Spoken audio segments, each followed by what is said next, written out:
Hello there, and welcome to Just About Earth, where curiosity gets cozy and science slows down just enough for your thoughts to breathe.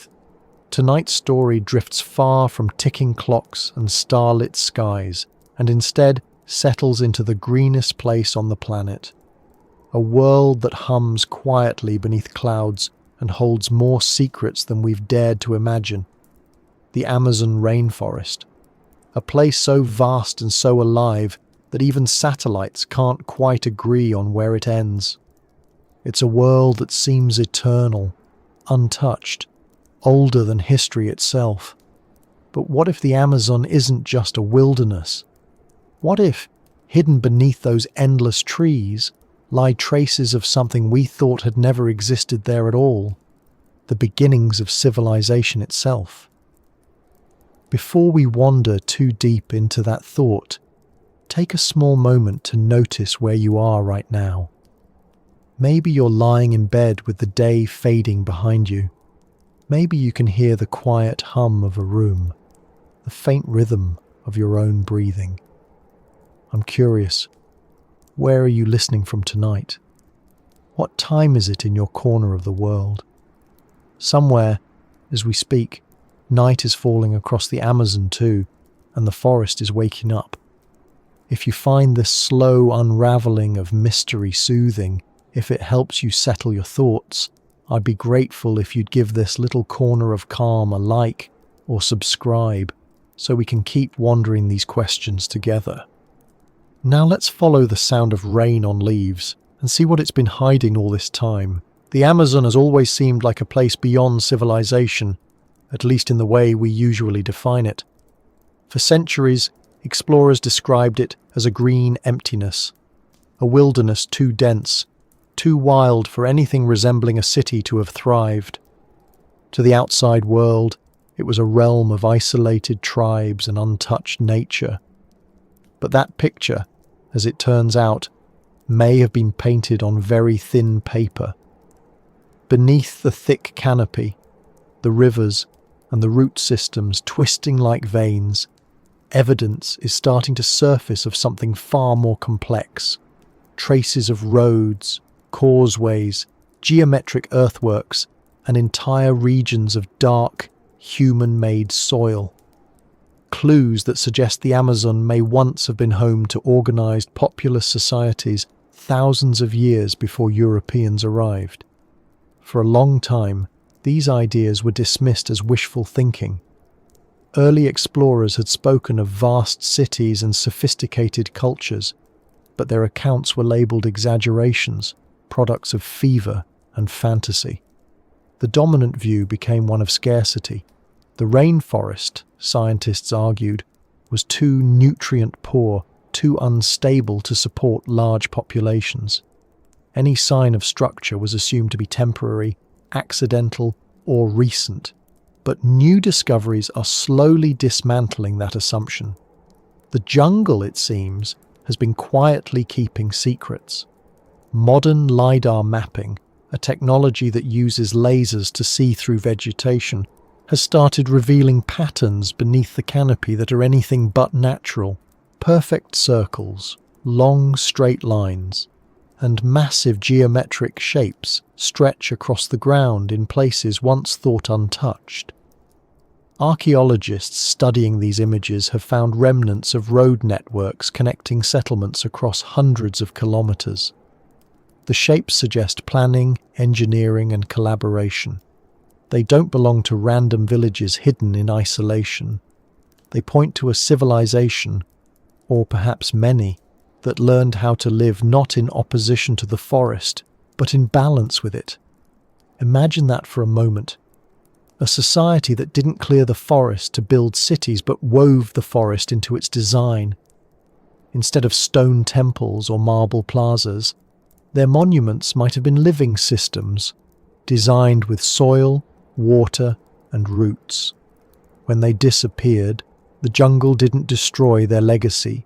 It absorbed it. To the human eye, everything vanished. To the ecosystem, everything remained. It's a humbling idea, isn't it? For centuries, We've measured civilization by what it leaves behind. Pyramids, walls, ruins visible from the air. But in the Amazon, success may have meant leaving no trace at all. To live so in tune with your surroundings that, when your people are gone, nature carries on as though it never noticed the difference. Still, the Amazon doesn't give up its history easily. The heat, humidity, and constant decay make it nearly impossible for traditional artifacts to survive. Wood, cloth, even bone vanish quickly. What remains is subtle.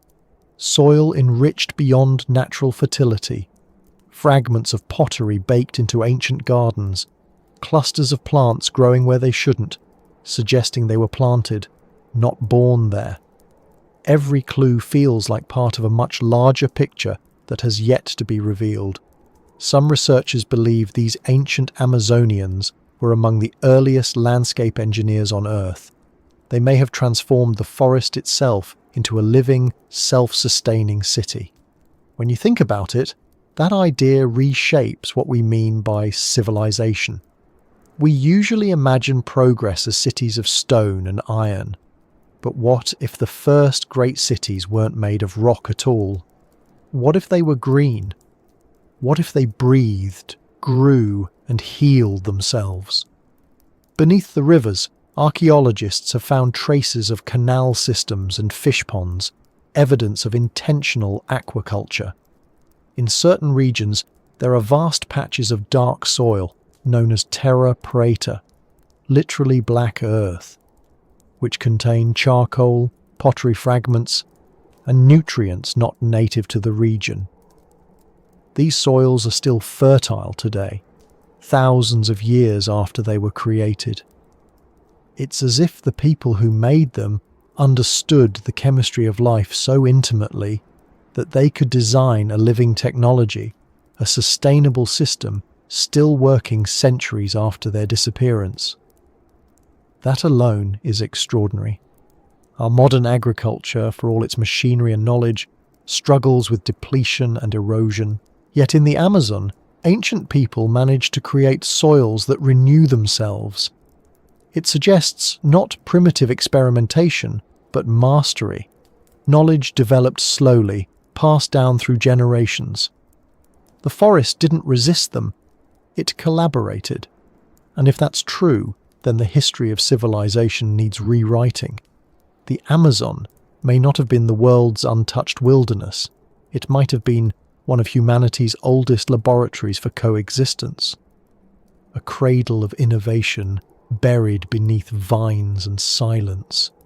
This story challenges a comfortable myth, the idea that civilization only flourished in temperate regions with open land and predictable seasons. It suggests that humans were capable of developing complex, sustainable societies, even in the most challenging environments, long before the rise of Mesopotamia, Egypt, or Rome. The evidence doesn't tell a single narrative yet. It's scattered, partial, and often ambiguous. But the direction is clear. The Amazon we see today might not just be a natural wonder. It could be a palimpsest, a living record written over by nature but never fully erased. The forest itself seems aware of this in its own quiet way. Its diversity, its cycles of renewal, its structure. They all bear signs of long-term influence. Many plants thrive where humans once tended them. Some species grow only near ancient settlements. Others appear to have been domesticated and then rewilded. Even the distribution of trees across vast areas follows patterns that mirror human cultivation more than random evolution. It's as though the memory of human hands still lingers in the soil, guiding what grows and where. When explorers in the 16th century first encountered the Amazon, they reported vast cities and well-organized societies along the riverbanks. Later expeditions failed to find them, and the accounts were dismissed as hallucinations or exaggerations born of tropical fever. But perhaps those cities hadn't vanished through war or collapse. Perhaps they had simply been reclaimed. Within a few generations, the forest can swallow anything. Roads, plazas, even monuments dissolve into moss and roots. By the time later explorers arrived, nature had completed its work of camouflage. The people were gone, the jungle had healed, and the world forgot what had once been there. There's something deeply moving about that. We often think of loss as destruction, but in this case, disappearance was also preservation. The Amazon held on to its secrets, waiting for the right tools and questions to rediscover them.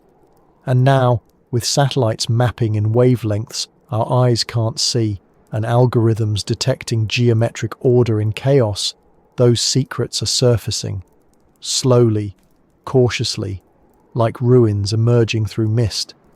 But these discoveries aren't just about ancient engineering, they're about perspective.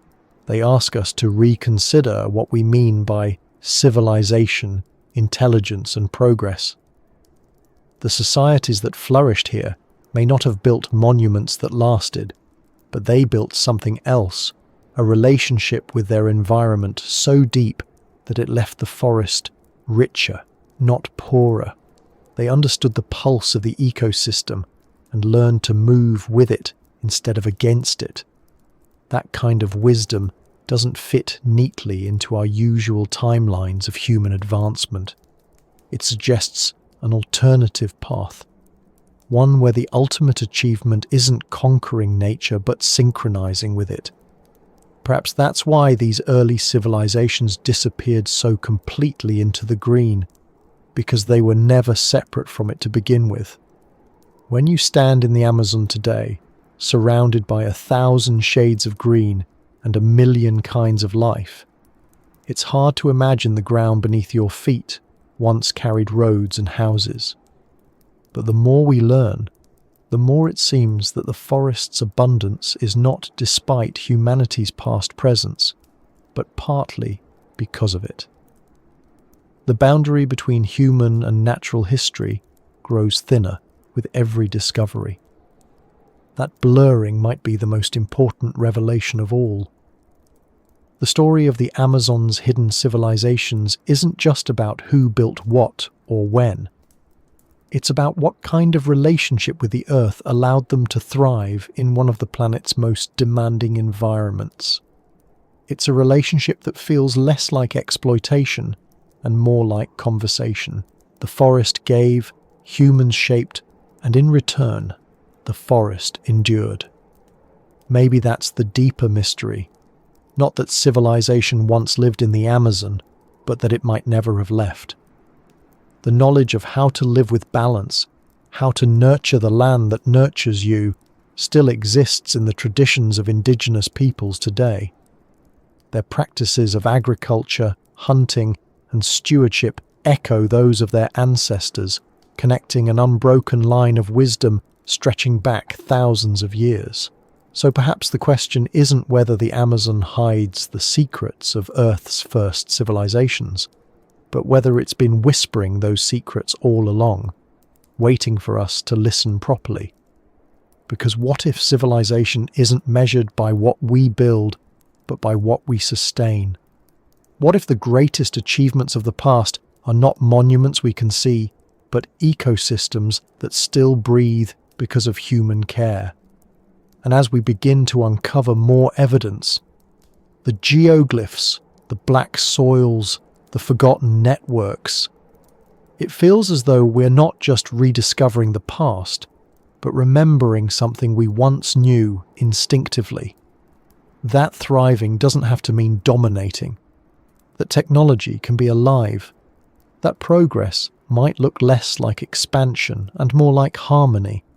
Somewhere, under a carpet of leaves and centuries of rain, there are still pieces of pottery, fragments of tools, imprints of roads.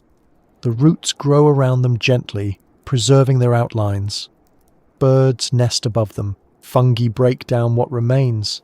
The cycle continues, and the line between past and present blurs until it feels almost meaningless.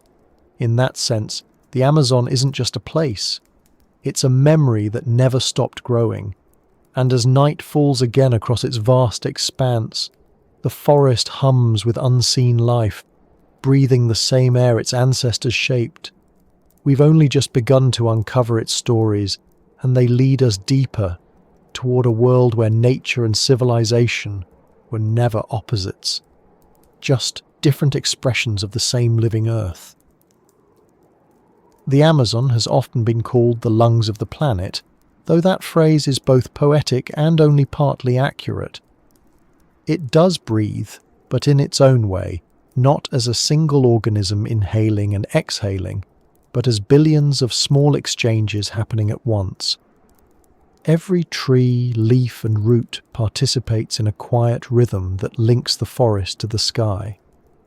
When sunlight hits the canopy, water drawn from the soil rises through stems and leaves and evaporates, joining the clouds. The same droplets that began deep underground return as rain a few hours or days later, falling again on another stretch of forest, maybe hundreds of kilometers away. That endless recycling of moisture creates its own weather, sustaining the forest almost entirely on its own breath. In a sense, the Amazon waters itself. This system is so vast that it influences weather far beyond its borders. The air currents carrying that moisture drift west over the Andes and sometimes as far south as Argentina. They affect rainfall patterns on continents, feeding rivers thousands of miles away. In that way, the forest acts not only as a biological engine, but as part of Earth's climate machinery. To imagine the scale of that is to realize that the Amazon isn't simply part of nature, it is one of its main architects. Each tree contributes to this process, yet none of them are aware of it. Together, they create a system that regulates temperature, moisture, and even atmospheric chemistry. And somewhere within that vast machinery, humans once lived, built, and left traces that still influence it today. If we could remove the vegetation without harming it, just for a moment, what would we see beneath? The outlines of rivers would twist like blue arteries, and between them, faint patterns would emerge. Geometric forms, straight lines, rectangular clearings. These aren't random scars of nature. They are marks of design, evidence that people once understood this green engine and learned how to coexist with it. It's almost impossible to imagine what life looked like in such an environment, yet clues suggest it wasn't the struggle we once assumed. The ancient inhabitants of this region didn't need to conquer the jungle. They used its rhythms as guidance. To live here required knowledge of floods, soil, and seasons. Unlike temperate climates where planting and harvesting follow predictable patterns, the Amazon's cycles depend on water. Rivers swell and retreat, swallowing entire floodplains and revealing them again. The people who lived here developed ways to work with that rhythm rather than against it. They planted crops that could survive both wet and dry periods.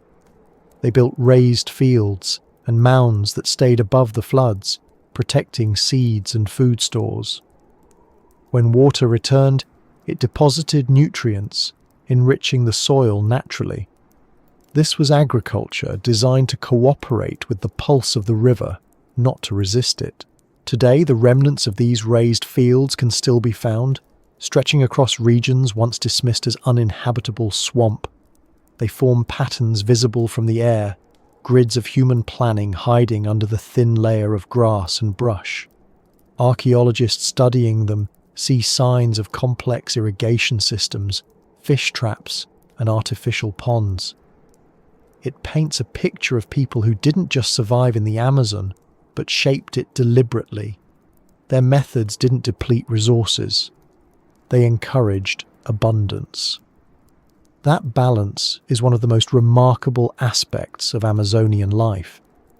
Instead of exhausting the soil as intensive farming does, these systems kept renewing it, ensuring that the next generation could continue the same way. When researchers analyze the carbon and nitrogen content of these soils, they found something unexpected. The fertility wasn't random. It had been engineered through controlled burning, composting, and the careful addition of organic waste and charcoal. This created a structure that trapped nutrients and supported microbial life. It turned poor tropical soil into a living medium that grew richer with time. Modern scientists still can't fully replicate it.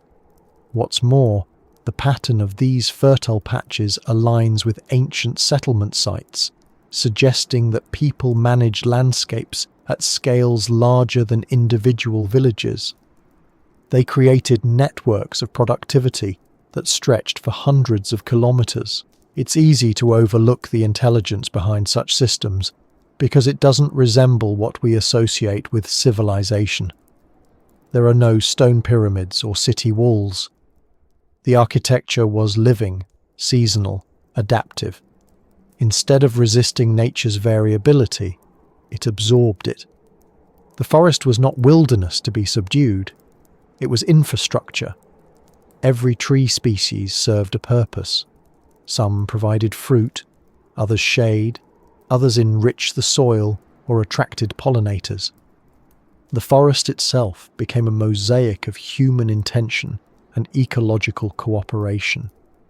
That's why when we call the Amazon a natural wonder, we might also be describing one of the world's largest cultural landscapes. Understanding this changes how we view both nature and humanity. It shows that the separation between the two is much thinner than we think. The forest doesn't simply tolerate human presence. Under the right stewardship, it thrives because of it. In that sense, the Amazon's breath is not purely natural. It carries the legacy of ancient human design. The moisture rising from its leaves today might be passing over the same ground where people cultivated gardens centuries ago, where families built homes from woven palm and clay, where fires once burned gently to make the black soil that still feeds trees. That continuity is astonishing. The forest isn't just alive, it remembers. When European colonizers first arrived, they misunderstood what they saw. To them, the abundance of fruit trees, the open clearings, and the variety of plants looked like untouched wilderness. But studies show that many of those plant distributions are anything but random. Some of the Amazon's most common food species, like Brazil nuts, acai palms, and cacao, grow in clusters that trace the paths of ancient human activity. These trees didn't just appear there. They were cultivated, traded, and propagated intentionally. Over generations, they became part of the forest's fabric. When people left or perished, the trees remained, continuing their quiet work, blending human history with natural evolution until the line disappeared. This pattern suggests that the forest we see today isn't entirely wild in the way we once believed. It's a legacy ecosystem, a product of both ecological processes and cultural memory. Each grove of fruit-bearing trees could mark the site of an ancient community. Each patch of unusually rich soil could be the remains of a garden. Every stream that curves just so might have been guided centuries ago. The forest breathes with traces of these decisions, long forgotten but still alive in the arrangement of its life. Even more intriguing is how these ancient systems echo ideas in modern environmental science. Today, researchers talk about carbon sequestration, biodiversity corridors, and regenerative agriculture. Concepts that mirror what the Amazonians were practicing long before recorded history. They created sustainable models without formal theory, guided by observation, necessity, and respect. To them, success wasn't measured in surplus or expansion, but in equilibrium. If the forest stayed healthy, so did the people. That kind of logic might feel simple, but it's profoundly advanced in ecological terms. The Amazon's atmosphere itself bears witness to this. The vast amount of water vapor released by trees every day affects global air circulation. A single large tree can release hundreds of liters of water into the air daily. Multiply that by billions, and you get a feedback system capable of influencing rainfall across continents. It's as if the forest participates in the planet's respiration. But here's the subtle part. Some studies suggest that this balance remains remarkably stable in regions associated with ancient human modification. Where humans once lived and managed the landscape, the forest's current dynamics seem more resilient, less prone to drought and degradation. It's possible that ancient design helped stabilize local ecosystems in ways we're only beginning to grasp. This makes the idea of civilization in the Amazon even more fascinating. It wasn't built on extraction or control. It was built on participation. The people understood their environment well enough to enhance it rather than deplete it. Their legacy isn't in ruins, but in relationships, between plants and soil, between water and air, between humans and the rest of life. We often think of civilization as something that transforms nature into something else. But maybe here, civilization was the art of keeping nature itself alive. Walking through the rainforest today, you can feel that intelligence all around you. It's in the spacing of trees, the faint remains of causeways barely visible under leaves, the way light filters through a canopy engineered by evolution and perhaps by human hands too. The air feels heavy yet balanced, filled with moisture that's been cycled countless times. The forest hums not just with insects but with process, with the constant exchange of energy between countless species. Each breath you take there is borrowed from that system, from leaves that open to the sun and exhaled life into the air. You can almost imagine that the forest recognizes you, that it knows the shape of every creature that walks beneath it. What makes this realization profound isn't just its beauty, but its consequence. If the Amazon's balance depends partly on human influence, then our modern disruptions aren't just harming nature, they're breaking a conversation that's been going on for millennia. The burning of forests, the clearing of land, the draining of wetlands. These acts don't just destroy trees, they silence an ancient dialogue between humanity and Earth. The forest once breathed with us. Now it struggles to breathe against us. Yet within that grim reality lies hope. The rediscovery of ancient Amazonian civilizations doesn't just reveal the past, it offers guidance for the future. The ways those people managed soil, water, and vegetation could inspire new methods of sustainable living. Imagine reintroducing the principles behind terra preta to modern farming, rebuilding fertility instead of exhausting it. Imagine designing cities that mimic the forest's feedback systems, where every structure participates in air, water, and carbon cycles. These aren't distant fantasies. They're lessons already proven by history, buried in the ground and waiting to be remembered. It's strange to think that the key to our environmental future might lie in understanding societies that left almost no ruins. But perhaps that's exactly why they succeeded. Their greatest monuments are invisible because they were never meant to stand apart from the world. They were meant to disappear into it, to become soil and seed and air.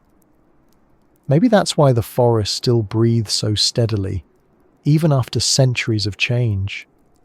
It carries their work forward in silence, teaching by example what harmony looks like. Some scientists refer to the Amazon as a self-regulating biome, capable of maintaining its own stability through internal feedback loops. Others suggest that this stability was, at least in part, co-created by ancient humans. In both cases, the message is the same. The forest is not passive, It's dynamic, aware in its own mechanical way, constantly balancing itself. And in the past, humanity was part of that balance. When we talk about restoring the Amazon today, we're not just trying to heal nature. We're trying to rejoin a system we once belonged to. So, the Amazon breathes, not as an object, not as scenery, but as a system that includes us. It exhales moisture that becomes clouds, rain and rivers. It cycles nutrients through countless layers of life. It stores carbon, moderates temperature, and shapes weather. But it also holds memory. Each process bears the imprint of those who learned to listen. The more we uncover about them, the clearer it becomes that civilization in the Amazon wasn't lost to nature. It was absorbed by it. The two became inseparable, and perhaps that's the real secret the forest has been keeping. Civilization doesn't end when buildings crumble or when people vanish. Sometimes it continues as air and soil, as balance and breath. The Amazon's green ocean keeps moving, rising and falling like the tide of a memory too vast to fade. And beneath that tide, more stories wait.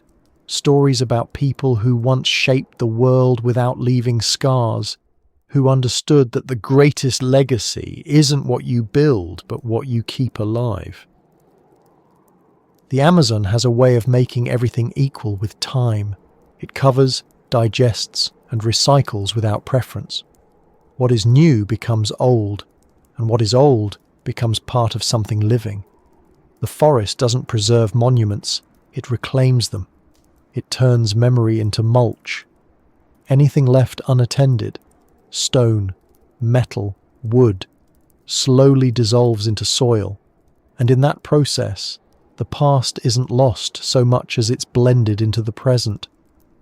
That's why studying the history of this place feels like trying to read a book written on leaves that never stop falling. When archaeologists work in the Amazon, they often describe it as a race against nature's efficiency. A structure discovered one season may be invisible the next, swallowed by vines and humidity. The forest erases human boundaries faster than anywhere else on Earth. In temperate climates, ruins can last for millennia, protected by dry air or cold stone. But here, every trace of human construction is a temporary gesture. Unless it becomes part of the ecosystem, it disappears. Yet strangely, that same erasure might be the reason so much of the Amazon's ancient story survived in a different form.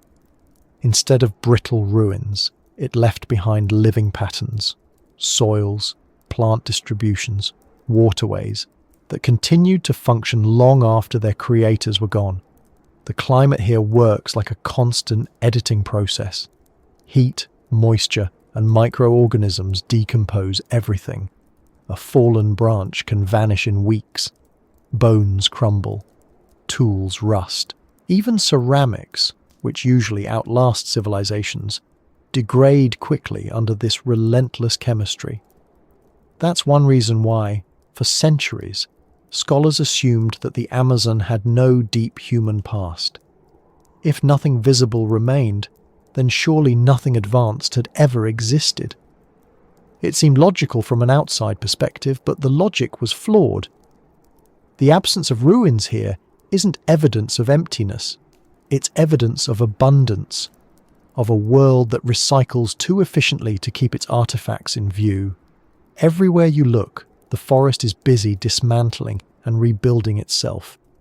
Tree roots split stones. Termites and fungi break down fallen trunks into nutrients.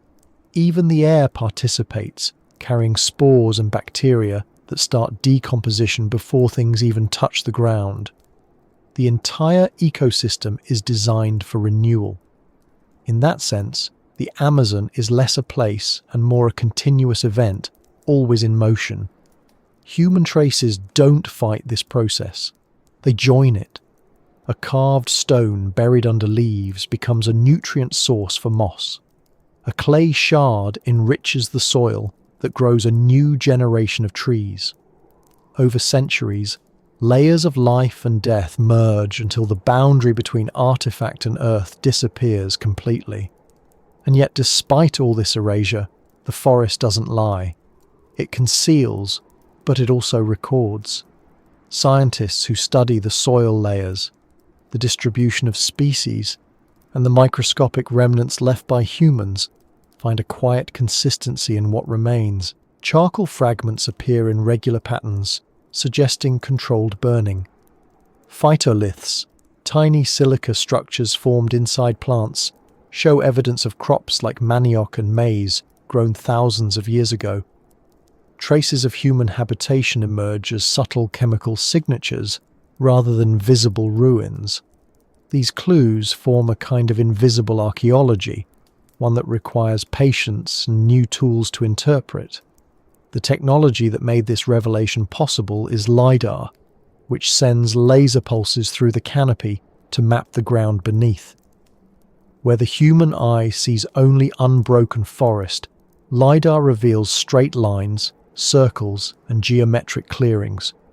Roads appear where none were expected. Defensive walls, moats, and platforms trace the outlines of vanished communities. The precision of these shapes leaves little doubt that they were designed by intelligent hands. Some patterns stretch for kilometers, connecting what appear to be separate settlements into regional networks. The forest had hidden not isolated tribes but organized societies, urban in scale, though entirely different in appearance from our stone-built definitions of cities. When the first LiDAR scans of Amazonian terrain were published, the scientific community was cautious but fascinated. Could these be natural formations? Could erosion, river meanders, or ancient animal burrows have produced the same geometry? Follow-up studies quickly showed otherwise. The features were deliberate, symmetrical, repetitive, planned. The scale and frequency of these sites suggested populations in the hundreds of thousands, maybe millions, living in coordination. The discovery didn't just change what we know about the Amazon. It forced a re-evaluation of how we define civilization itself. The irony is that early explorers had already described something similar. In the 1500s, a Spanish explorer named Francisco de Orellana traveled along the Amazon River and reported large settlements and cultivated fields stretching for miles. Later expeditions failed to find them and dismissed Orellana's account as fantasy. The assumption was that no society could survive, much less thrive, in a rainforest so poor in nutrients. But what those explorers didn't realize was that the forest had already erased the evidence. Within a few decades, entire landscapes could vanish from view, reclaimed by vines and rainfall. When scientists rediscovered those patterns centuries later using modern technology, Orellana's stories suddenly looked less like exaggeration and more like forgotten documentation. This cycle of discovery and doubt isn't unique to the Amazon, but it's especially pronounced here because of how efficiently nature rewrites the landscape. When we look at ruins in dry deserts or high mountains, we see permanence. The Amazon reminds us that permanence is an illusion. Time here behaves differently. It's compressed and accelerated. Processes that take centuries elsewhere unfold in years. In that sense, the forest doesn't just erase history, it teaches a different version of it. One where survival depends on integration rather than resistance. The people who lived here likely understood this rhythm intimately. They didn't build for eternity. They built for continuity. Their structures were made of materials that returned to the soil. Their agriculture relied on renewal rather than extraction. Their cities weren't fixed points but evolving parts of the ecosystem. That kind of design makes little sense to industrial logic, but in an environment like this, it's the only approach that endures. The forest that erases time is also the forest that sustains life without interruption. It replaces the concept of ruin with regeneration. In recent years, researchers have found large regions of what they call forest islands, small elevated areas surrounded by wetlands that contain dense vegetation different from the surrounding forest. Many of these islands contain pottery shards and evidence of ancient habitation. What's fascinating is that these sites aren't random. They form networks connected by causeways and canals. When mapped, they outline territories of coordinated human activity that persisted for centuries. But to an untrained eye walking through today's forest, they look completely natural, just small rises covered in vegetation. The only way to notice their artificial origin is to look beneath the roots, where the soil changes composition and texture. There, under layers of organic matter, lie traces of human presence erased yet preserved by time. That paradox of loss and endurance defines the Amazon's history. The forest consumes the physical but retains the functional. The black earth remains fertile. The plant distributions stay patterned. The hydrology reflects ancient management. Everything tangible is gone, but the systems those people built continue to operate. In a way, the Amazon is their monument. Not a monument of stone, but one of process. Their knowledge didn't vanish. It became the forest's behavior. This idea challenges more than just archaeology. It challenges our assumptions about legacy itself. We're accustomed to thinking of permanence as success, as proof that something mattered. But in the Amazon, permanence is replaced by participation. The people who lived here left behind no ruins because their goal wasn't to stand apart from nature, but to blend with it. Their disappearance doesn't signal failure. It signals completion. Their designs worked so well that nature adopted them fully, erasing the human trace only in appearance. The forest also blurs the timeline of discovery. When we unearth a pottery fragment, we often assume it belongs to a single era, a single people. But in a place that constantly recycles itself, the same site might contain layers of habitation spanning thousands of years, overlapping and interwoven. One group might have farmed where another built homes centuries earlier, each adapting to the conditions left behind. Time here doesn't proceed in straight lines. It folds and loops, creating landscapes that carry multiple histories simultaneously. Studying them requires not only science but humility, the willingness to accept that we may never separate the forest's history from our own. Even today, indigenous communities living in the Amazon carry traditions that echo those ancient systems. Their practices of shifting cultivation, controlled burns, and forest gardening aren't random or primitive. Their refined strategies evolved to work with the forest's rapid metabolism. When outsiders describe these methods as unsophisticated, they miss the depth of understanding required to maintain balance in such a complex environment. The knowledge embedded in these practices is what has kept the Amazon functioning despite centuries of external pressure. If the forest erases, they are the ones rewriting. One of the most striking examples of the forest's erasure is how quickly it conceals modern structures. Abandoned airstrips from the mid-20th century have already vanished beneath new growth. Wooden buildings disintegrate within a decade. Roads turn into narrow green tunnels in just a few rainy seasons. The rate of recovery is so fast that it can feel almost supernatural. But it isn't magic. It's biology operating at full efficiency. Every organism here contributes to decomposition. Even the atmosphere, thick with moisture, accelerates decay. To witness it is to see entropy functioning as creation. That realization alters how scientists conduct fieldwork. They no longer expect to find intact ruins. Instead, they look for subtle anomalies, changes in vegetation patterns, soil coloration, or microtopography.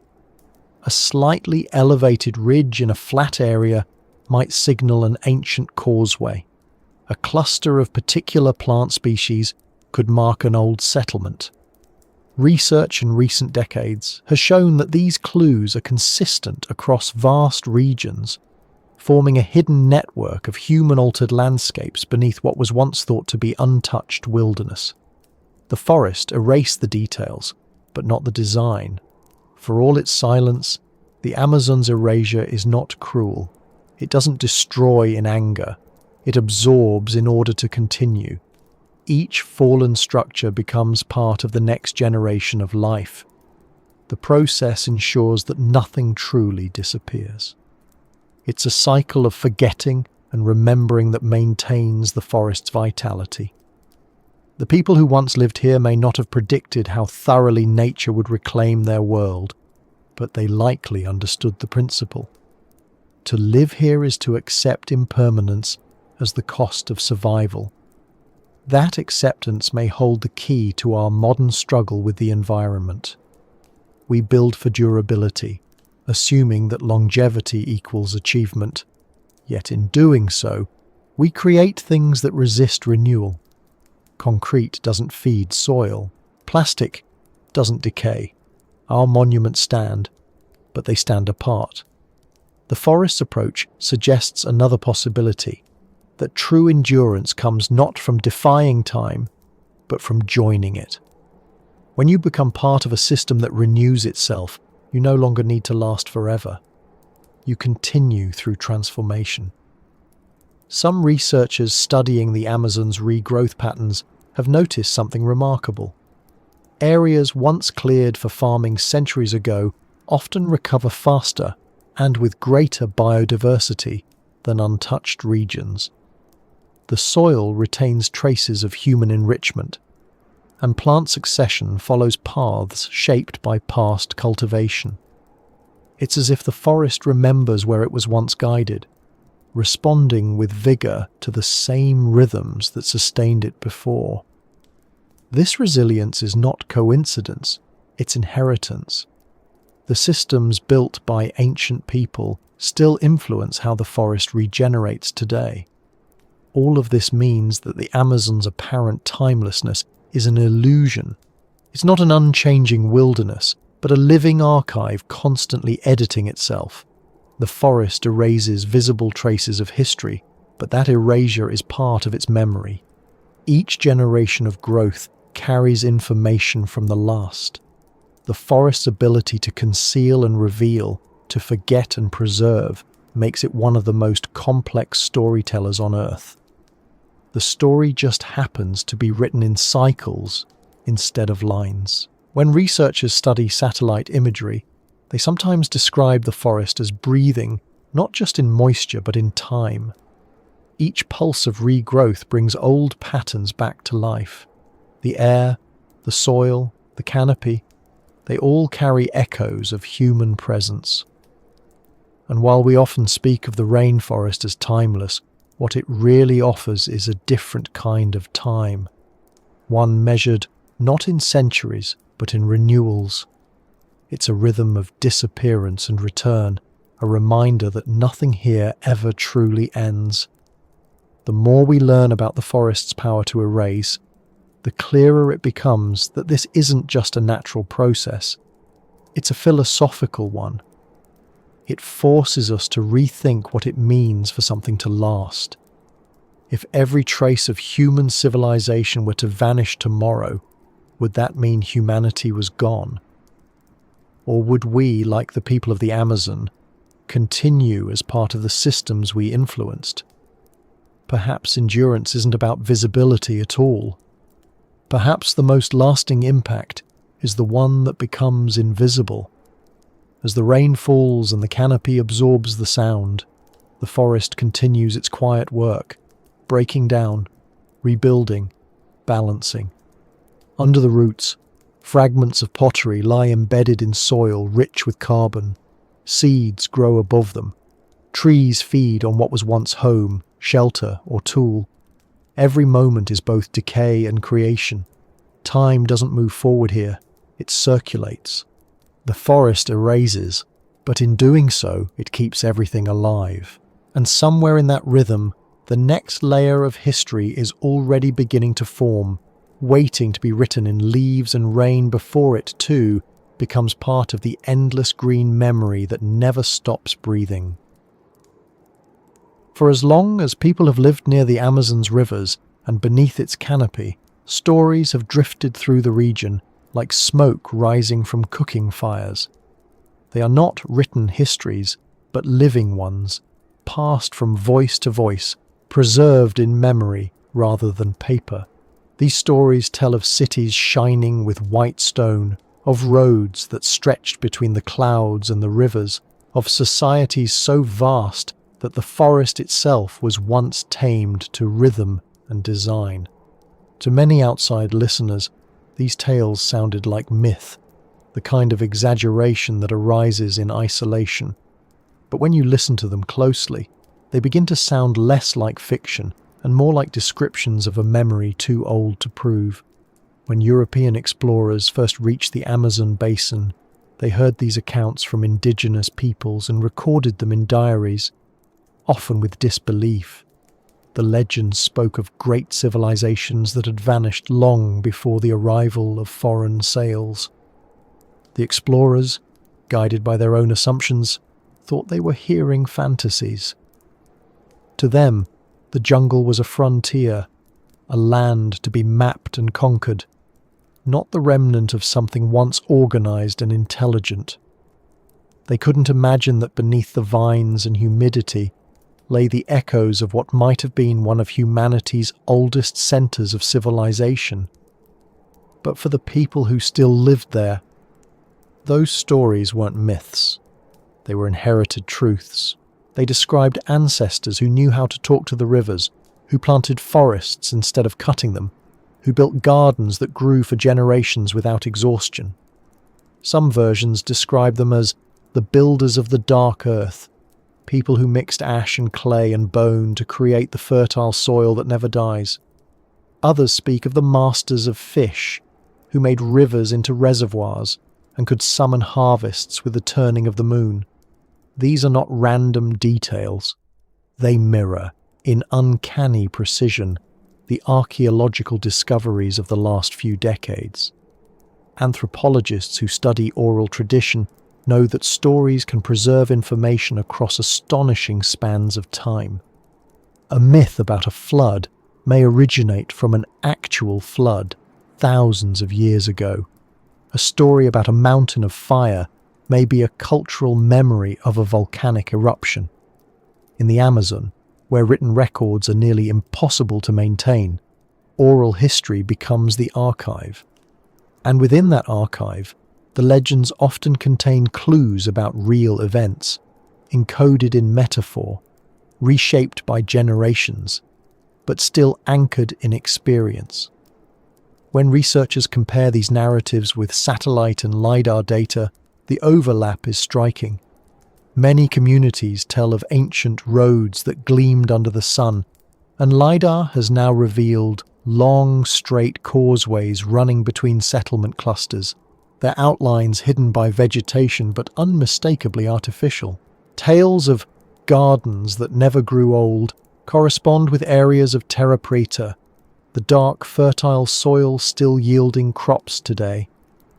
Even the legends of vast communal centers, sometimes described as places where people from distant regions gathered for trade and ceremony, match patterns of circular plazas found in recently mapped sites. These aren't coincidences.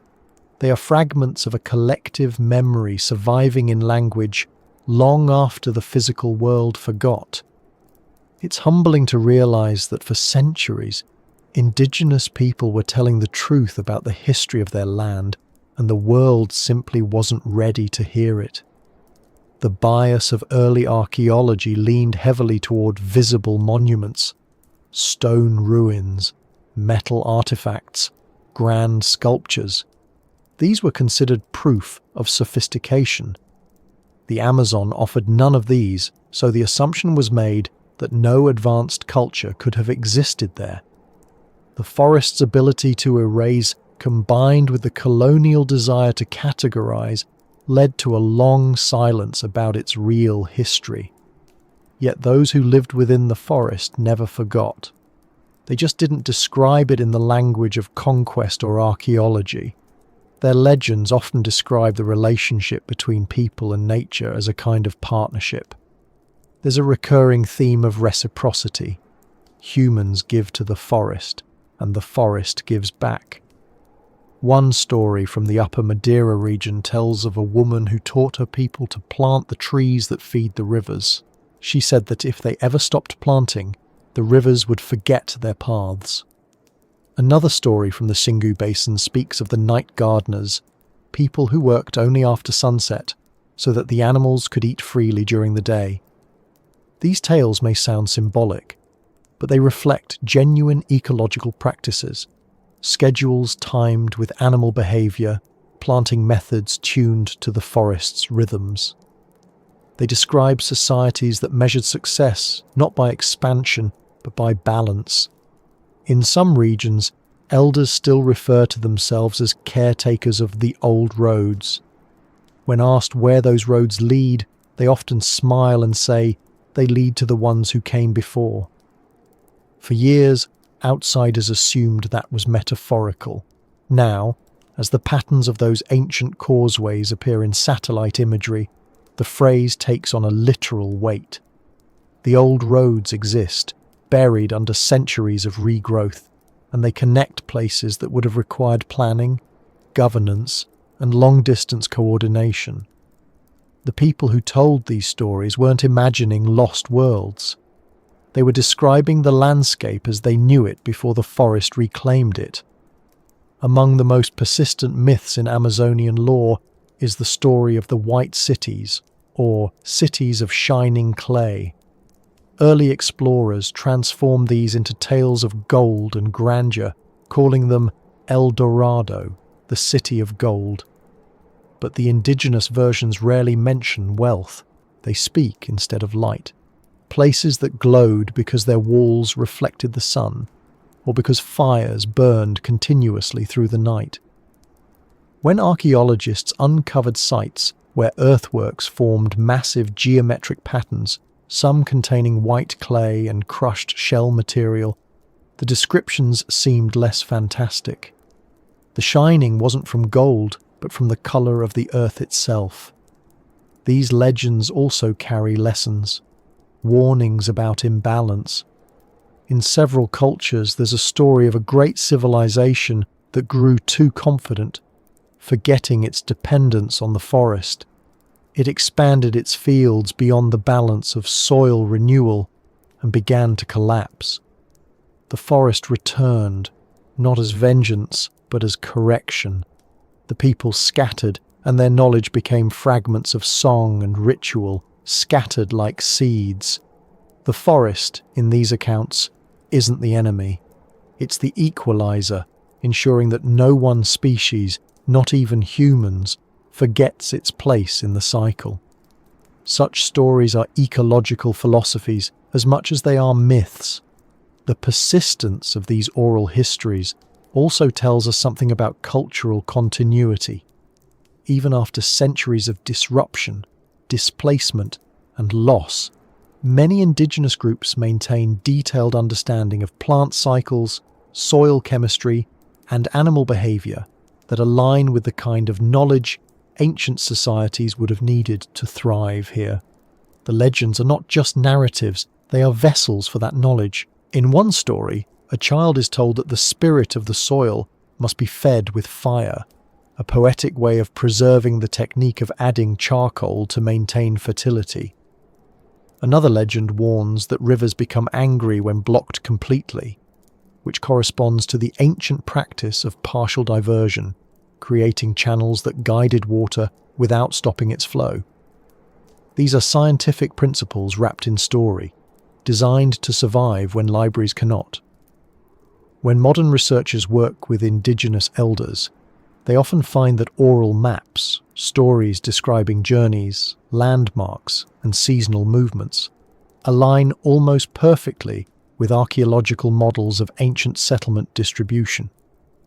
In other words, the geography of myth matches the geography of evidence. Where a story says the ancestors built gardens shaped like the moon, LiDAR often reveals circular earthworks nearby. Where tales describe rivers that once ran in straight lines, satellite images show remnants of ancient canals. This overlap suggests that even after thousands of years, the memory of human influence on the landscape endures. It's easy to underestimate the precision of memory in oral cultures, but repetition and communal retelling act like data storage. In societies where knowledge is survival, forgetting isn't an option. Each generation learns through story, embedding practical information within narrative so it can be remembered effortlessly. What might sound to an outsider like myth is, in truth, a coded survival manual. When you listen carefully, the legends of the Amazon are not about lost wonders, but about continuity, about keeping balance, maintaining fertility, respecting cycles. There's also an emotional truth woven into these stories. For people living in a landscape that constantly changes, the idea that their ancestors once lived in harmony with it offers a sense of belonging that transcends time. The forest isn't seen as a backdrop to human history, but as a relative, a grandparent that shelters and occasionally disciplines. In this worldview, the ruins aren't gone, they're simply asleep. When a new plant sprouts from a mound of dark soil, it's seen as the ancestors speaking through growth. Life and death, creation and decay are one continuous dialogue. That perspective challenges our modern way of thinking about history. We separate the past from the present, the natural from the human, the real from the mythical. But in the Amazon, those boundaries dissolve.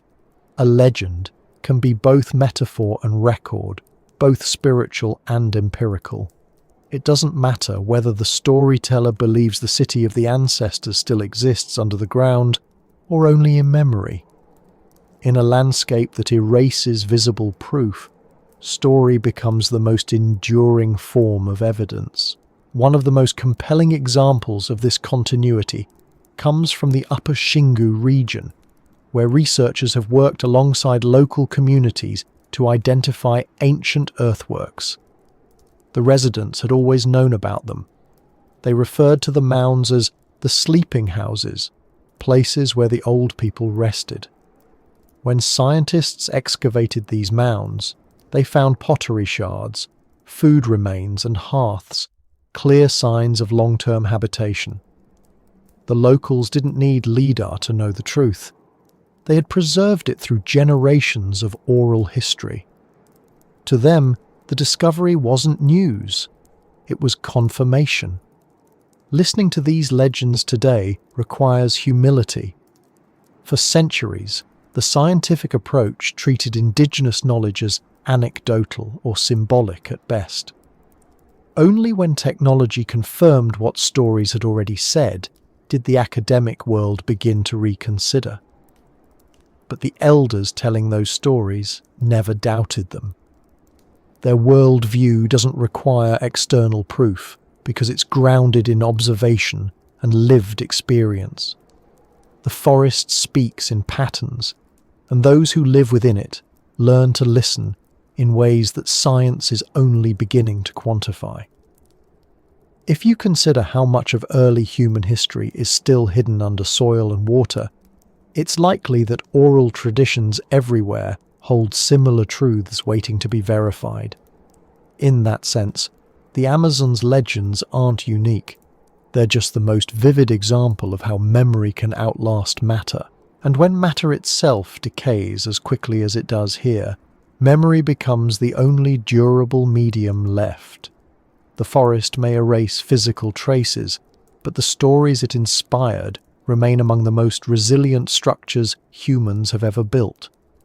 It's tempting to romanticize this, to see the Amazon's oral heritage as mystical or otherworldly, but that would miss the point. These stories are pragmatic.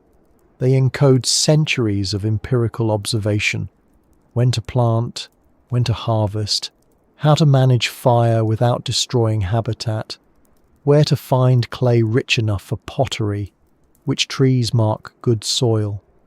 The metaphors carry lessons as real as any written manual. To call them myths is to overlook their precision. As researchers continue mapping and excavating, they often return to communities for context, asking which places are sacred, which names are remembered. In many cases, the answers lead them directly to areas of archaeological interest. It's as if the forest's hidden architecture has always had a guidebook. It just happens to be sung instead of printed. And when you realize that, the phrase, "legends older than the trees," no longer feels poetic. It feels literal. The trees that now stand where cities once did are younger than the stories describing those cities. The forest grew back over memory, but the memory never left. The connection between myth and material evidence reminds us that science and storytelling are not opposites. They are different languages describing the same pursuit: to understand the world and our place in it. One uses instruments and data, the other uses rhythm and voice, but both rely on observation, repetition, and the desire to pass knowledge forward. In the Amazon, they're finally meeting again after centuries apart, and so the forest continues to whisper, not through ruins or inscriptions, but through people. The descendants of those who once built gardens and canals still carry their ancestors' science in the form of narrative. The past here isn't dead, it's spoken. And as archaeologists uncover more evidence of complex societies beneath the canopy, the old stories gain new clarity. They are no longer dismissed as myths, but recognized as the memory of a civilization that lived in harmony with the most complex ecosystem on Earth. Somewhere, as the rain falls tonight, an elder might be telling one of those stories to a child. The words will drift through the air the same way they have for generations. And in that quiet exchange, knowledge that predates history will live another day. The trees above them, some centuries old, are still younger than the tale itself. In the end, it may be those stories, not artifacts or technology, that preserve the true image of who we once were. And perhaps they'll continue to do so long after the next discovery, long after the next layer of the forest has grown over the evidence again, in a world where memory, soil, and life remain inseparable. When you look down at the Amazon from above, especially through the mist that clings to its canopy at dawn, it seems impossible that anything could be hidden there. The forest appears endless, a solid green surface stretching farther than the horizon. But beneath that illusion of uniformity lies one of the most complex landscapes on Earth, a terrain folded and reworked by countless generations of people who learned to live within it. Somewhere below the leaves, beneath the roots and vines, the remnants of cities rest in silence, their outlines barely discernible to the human eye. They are not the cities of our usual imagination. No skyscrapers, no crumbling temples, no statues of forgotten kings. These are cities made of earth and intention, woven into the landscape so completely that the forest grew right back through their streets. For a long time, their existence was dismissed as fantasy. The jungle, people said, was too harsh, too infertile, too unstable to sustain complex societies. Even when the first geometric clearings were found, shapes too symmetrical to be natural, they were brushed off as minor curiosities. It took the quiet pulse of lasers, scanning from above, to make the truth visible again. When LIDAR technology began mapping sections of the Amazon basin in detail, what appeared on the screens stunned even the most skeptical researchers. Perfectly straight roads connected large circular plazas. Grids of smaller earthworks surrounded larger central structures. Canals linked what were once lakes and floodplains. There were signs of residential zones, defensive ditches, raised causeways crossing wetlands. The forest was sitting on top of entire cities, their scale hidden by the density of life. In some regions, the patterns stretch for hundreds of kilometers, forming networks as complex as those found in early Mesopotamia or the Indus Valley. These were not isolated tribes living in scattered villages. They were organized societies, coordinating construction and agriculture across vast territories. The symmetry of their design suggests centralized planning, rules of layout, proportions, and direction that repeated across regions. What astonishes scientists most is that these cities were built entirely without stone or metal, relying instead on earthworks, wood, and vegetation. Their architecture was meant to merge with the forest, not replace it. When the people left, the forest simply continued the work. The walls became hills, the roads became ridges, and the plazas filled with trees. If you were to walk through one of these areas today, you might not notice anything at first. The forest floor looks uneven, but not dramatically so. Vines hang from trees like curtains, and the air feels heavy with humidity. But then you realize the ground isn't random. It's rising in long, deliberate lines, forming boundaries that curve at consistent angles. You might step over a ridge that was once a wall, or cross a shallow depression that used to be a moat. The trees growing there are young compared to the soil beneath them. You could be standing in the center of what was once a city plaza, surrounded by the descendants of the forest that reclaimed it. The birds, the insects, the drifting mist, they've all become part of its new structure. Researchers have documented hundreds of these hidden urban sites so far, and many more are likely still covered by vegetation. The sheer number of them suggests that the Amazon once supported millions of people before European contact. The forest that appears untouched today might, in fact, be a garden built by human hands over thousands of years. Each of these ghost cities followed a pattern: central plazas surrounded by residential zones, connected by causeways leading to other settlements. Around them stretched networks of fields and canals designed to handle seasonal flooding and maximize soil fertility. Instead of stone monuments, these people built with the materials of the environment itself, adapting their cities to the living systems around them. The most striking thing about these ancient urban centers is how harmoniously they appear to have coexisted with the ecosystem. The builders understood that permanence here was impossible. Any structure that fought against the forest would eventually lose, so they built in ways that anticipated decay. The cities weren't static. They were designed to evolve, to be absorbed, to disappear without collapse. Their longevity depended on flexibility rather than durability. In that sense, they were more advanced than many of the civilizations we call great.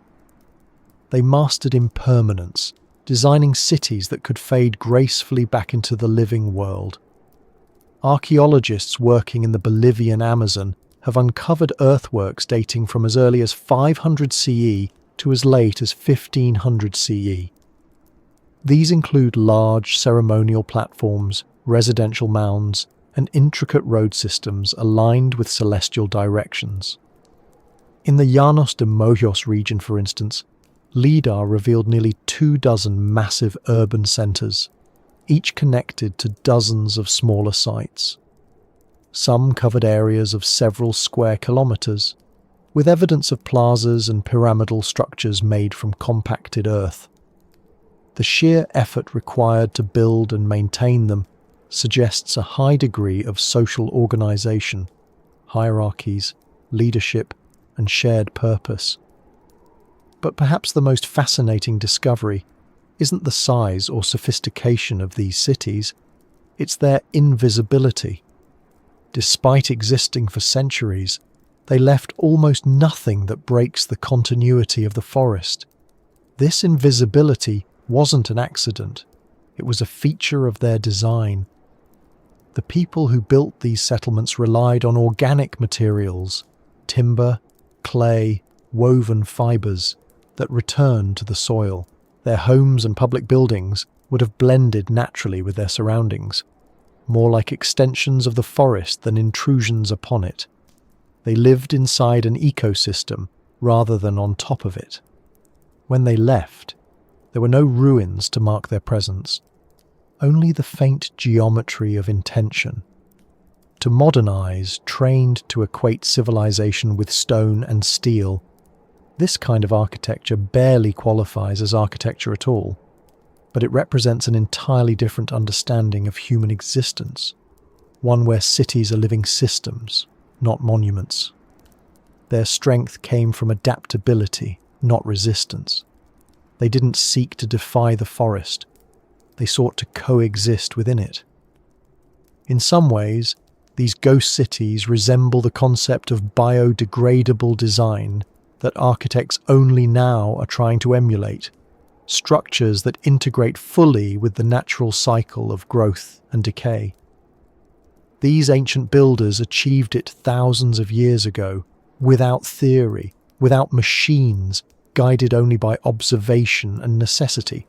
When you think about the term lost city, it usually evokes something tragic or romantic, ruins swallowed by vines, civilizations wiped out by catastrophe. But in the Amazon, lost isn't quite accurate. These cities aren't gone. They've simply completed their life cycle. They transitioned from human habitation back to ecological function. That's why calling them ghosts feels more fitting. They linger in shape, in soil composition, in subtle variations of vegetation. The forest hasn't forgotten them. It still grows differently where they once stood. Certain tree species cluster around former plazas. The soil retains traces of carbon and nutrients. Even the water flow is altered by ancient canals now disguised as natural streams. The forest itself is a living monument to these forgotten societies. For scientists, the challenge is to study without destroying. Every excavation risks damaging the delicate balance that preserved these sites for so long. Instead, researchers now rely heavily on non-invasive methods, mapping from the air, analyzing soil chemistry, listening for changes in acoustic ecology that might reveal hidden structures beneath the ground. In some places, drones equipped with radar have detected subtle temperature variations at dawn, indicating buried foundations just a few centimeters below the surface. Every new piece of evidence adds to a growing understanding that the Amazon was once a landscape shaped intentionally, not a wilderness untouched by humanity. One of the most revealing aspects of this research is how the forest continues to maintain those ancient patterns. The geometry that LiDAR reveals isn't random, it's persistent. Even after centuries of regrowth, the boundaries of old plazas and roads remain visible in vegetation density. Certain species prefer the soil composition of the raised mounds. Others avoid the compacted paths of ancient roads. The result is a ghostly imprint visible even to satellites, a faint, repeating pattern that maps where people once lived. The forest has become a topographical memory, holding the outlines of its human past within its living structure. It's difficult not to feel awe at that thought. The Amazon, which we so often describe as primeval, might actually be a kind of ecological palimpsest, rewritten over and over by human and natural hands alike. Each layer of growth conceals another layer of history. What appears to be untouched jungle might be a garden that has simply matured beyond recognition. This possibility reshapes our understanding of wilderness itself. The forest we see today isn't separate from human influence. It's partly a product of it. The balance we admire was achieved through thousands of years of subtle, intelligent management. When the first explorers came across the river systems that crisscrossed the basin, they assumed they were witnessing pure nature. But some of those waterways follow suspiciously straight lines, too precise to be accidental. Subsequent studies have shown that many smaller tributaries may have been guided or modified by human engineering. Ancient Amazonians learned how to manage floods by creating controlled drainage systems, redirecting excess water during rainy seasons, storing it in artificial ponds, and releasing it during drought. These systems turned unpredictable landscapes into stable environments for agriculture and settlement. What looks like untouched swamp might be an ancient irrigation network still functioning unconsciously through natural processes. There's something profoundly moving about that endurance. The canals no longer serve the people who built them, but they continue to nourish the forest, guiding water through root systems and wetlands that depend on those old paths. It's as if the design never stopped working. It just changed purpose. Even in their absence, the builders remain part of the living structure. Every rainfall that seeps through those channels, every tree that grows along an old road, carries forward the work of hands long vanished. And yet, for all the data and evidence we now have, these ghost cities remain more mystery than certainty. We still don't know what names their people used, what languages they spoke, how they governed, what stories they told themselves about their place in the world. We can only infer from the patterns and materials left behind. But even those patterns tell us something profound. That civilization doesn't require dominance to exist. It can flourish quietly, dissolve gracefully, and leave behind a world richer than it found. The more we uncover, the more the boundary between civilization and environment dissolves. The forest's health, its biodiversity, even its ability to regulate climate, all may owe something to the influence of those forgotten societies. They shaped an ecosystem that outlived them, one that continues to benefit the planet centuries later. It's a legacy so complete that it's almost invisible. The ghost cities of the canopy remind us that the absence of ruins isn't the absence of greatness. Sometimes, the truest mark of human achievement is that the world carries on seamlessly after we're gone. If you could stand in one of those ancient plazas as it was, you would probably hear the same sounds you hear now. Birds, insects, the rush of wind through leaves. The difference would be subtle. Voices woven into the background, the crackle of fires for cooking, the low rhythm of work songs rising with the morning mist. The people would move along paths that are still there, though now hidden. They would draw water from the same streams that still feed the forest.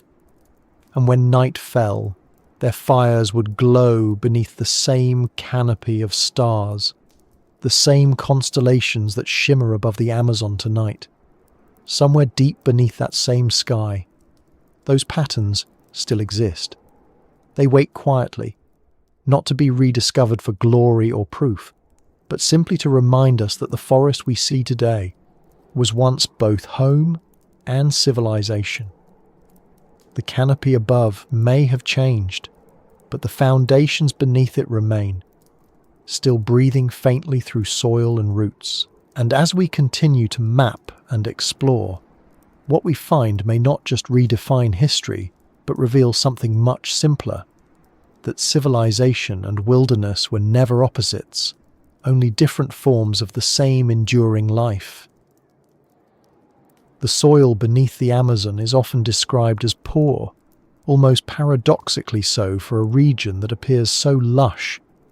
Beneath the thick carpet of decaying leaves, the ground is mostly clay and sand, quickly leached of nutrients by heavy rain. It's the forest itself that holds the fertility, recycling everything through the endless exchange between root, fungus, and leaf. For a long time, scientists believed this meant that intensive agriculture could never have developed here. The land, they said, was too fragile to support large populations. But that assumption began to unravel when they found a kind of soil that didn't behave like the rest. It was darker, richer, more alive.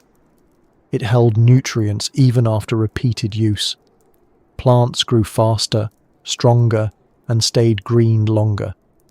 It didn't erode as easily. The locals called it terra preta, which simply means black earth. When researchers first analysed it, they assumed it was a natural anomaly, some quirk of geology or climate. But the more samples they studied, the clearer it became that this soil wasn't a product of chance. It was a product of design. Terra preta exists in patches across the Amazon, often near ancient habitation sites. Its texture is fine and crumbly, its colour almost charcoal black, and it's filled with microscopic evidence of human life, fragments of pottery, ash, bone, and organic matter. Radiocarbon dating shows that many of these soils are more than 2,000 years old. Yet, remarkably, they are still fertile today. Even after centuries of exposure, the nutrients remain locked in place, renewed continuously by microbial activity. It's as if someone found a way to make soil that never dies. What makes terra preta so fascinating is its origin. It isn't the work of natural forces, but of human ingenuity.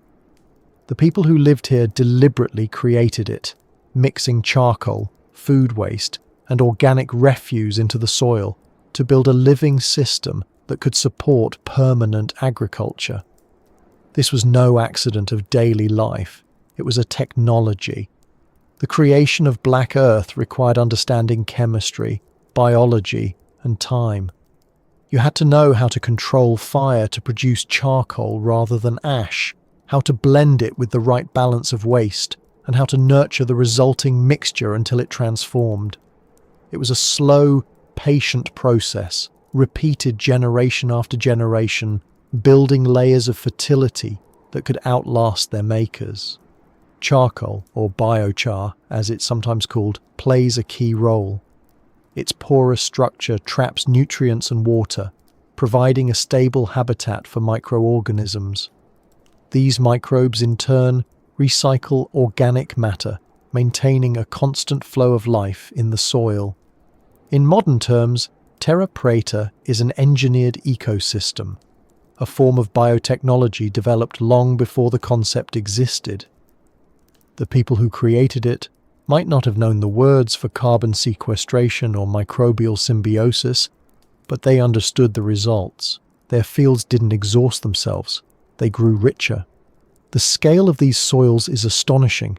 In some regions, patches of terra preta cover several square kilometers, suggesting large-scale agriculture supporting dense populations.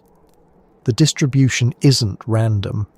It follows riverbanks and elevated plateaus, places ideal for settlement and farming. Between these areas, researchers often find signs of trade, such as shards of pottery from distant regions. The picture that emerges is one of interconnected communities, each sustaining itself through carefully managed ecosystems. What's striking is how resilient this technology remains. Modern experiments replicating terra preta have shown that once established, it maintains its fertility with minimal input. It doesn't wash away in the rain like ordinary soil. Its carbon content remains stable for centuries. It acts as both a nutrient reservoir and a climate regulator, absorbing and storing carbon dioxide from the atmosphere. In a world now searching for sustainable ways to feed billions while combating climate change, this ancient innovation feels both prophetic and humbling. The mystery, of course, is how such knowledge was developed. The process isn't intuitive. It requires precise control over temperature when producing charcoal, an understanding of decomposition, and the patience to wait years for the soil to mature. It also requires coordination at scale, collecting waste, maintaining fire pits, distributing material. This suggests not small, scattered tribes, but organized societies with shared methods and communication. The Black Earth wasn't a coincidence of good housekeeping. It was infrastructure. When researchers asked indigenous farmers about the soil, many said they still use similar techniques, passed down through family knowledge. They burn organic matter slowly, mix the residue with compost and pottery shards, and spread it across their gardens.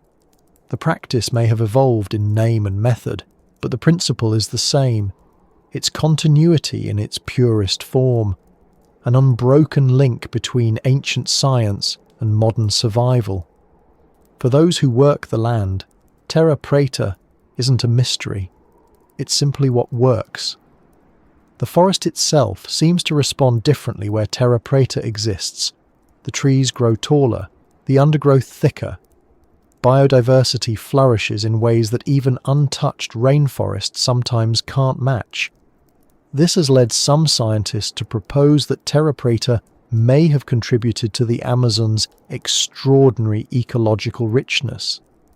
If humans created fertile islands in an otherwise nutrient-poor landscape, those areas could have acted as incubators of diversity, supporting species that later spread throughout the region.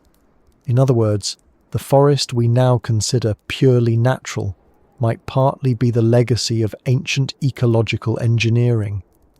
That possibility changes everything. It suggests that the line between nature and culture isn't just blurry, it's artificial.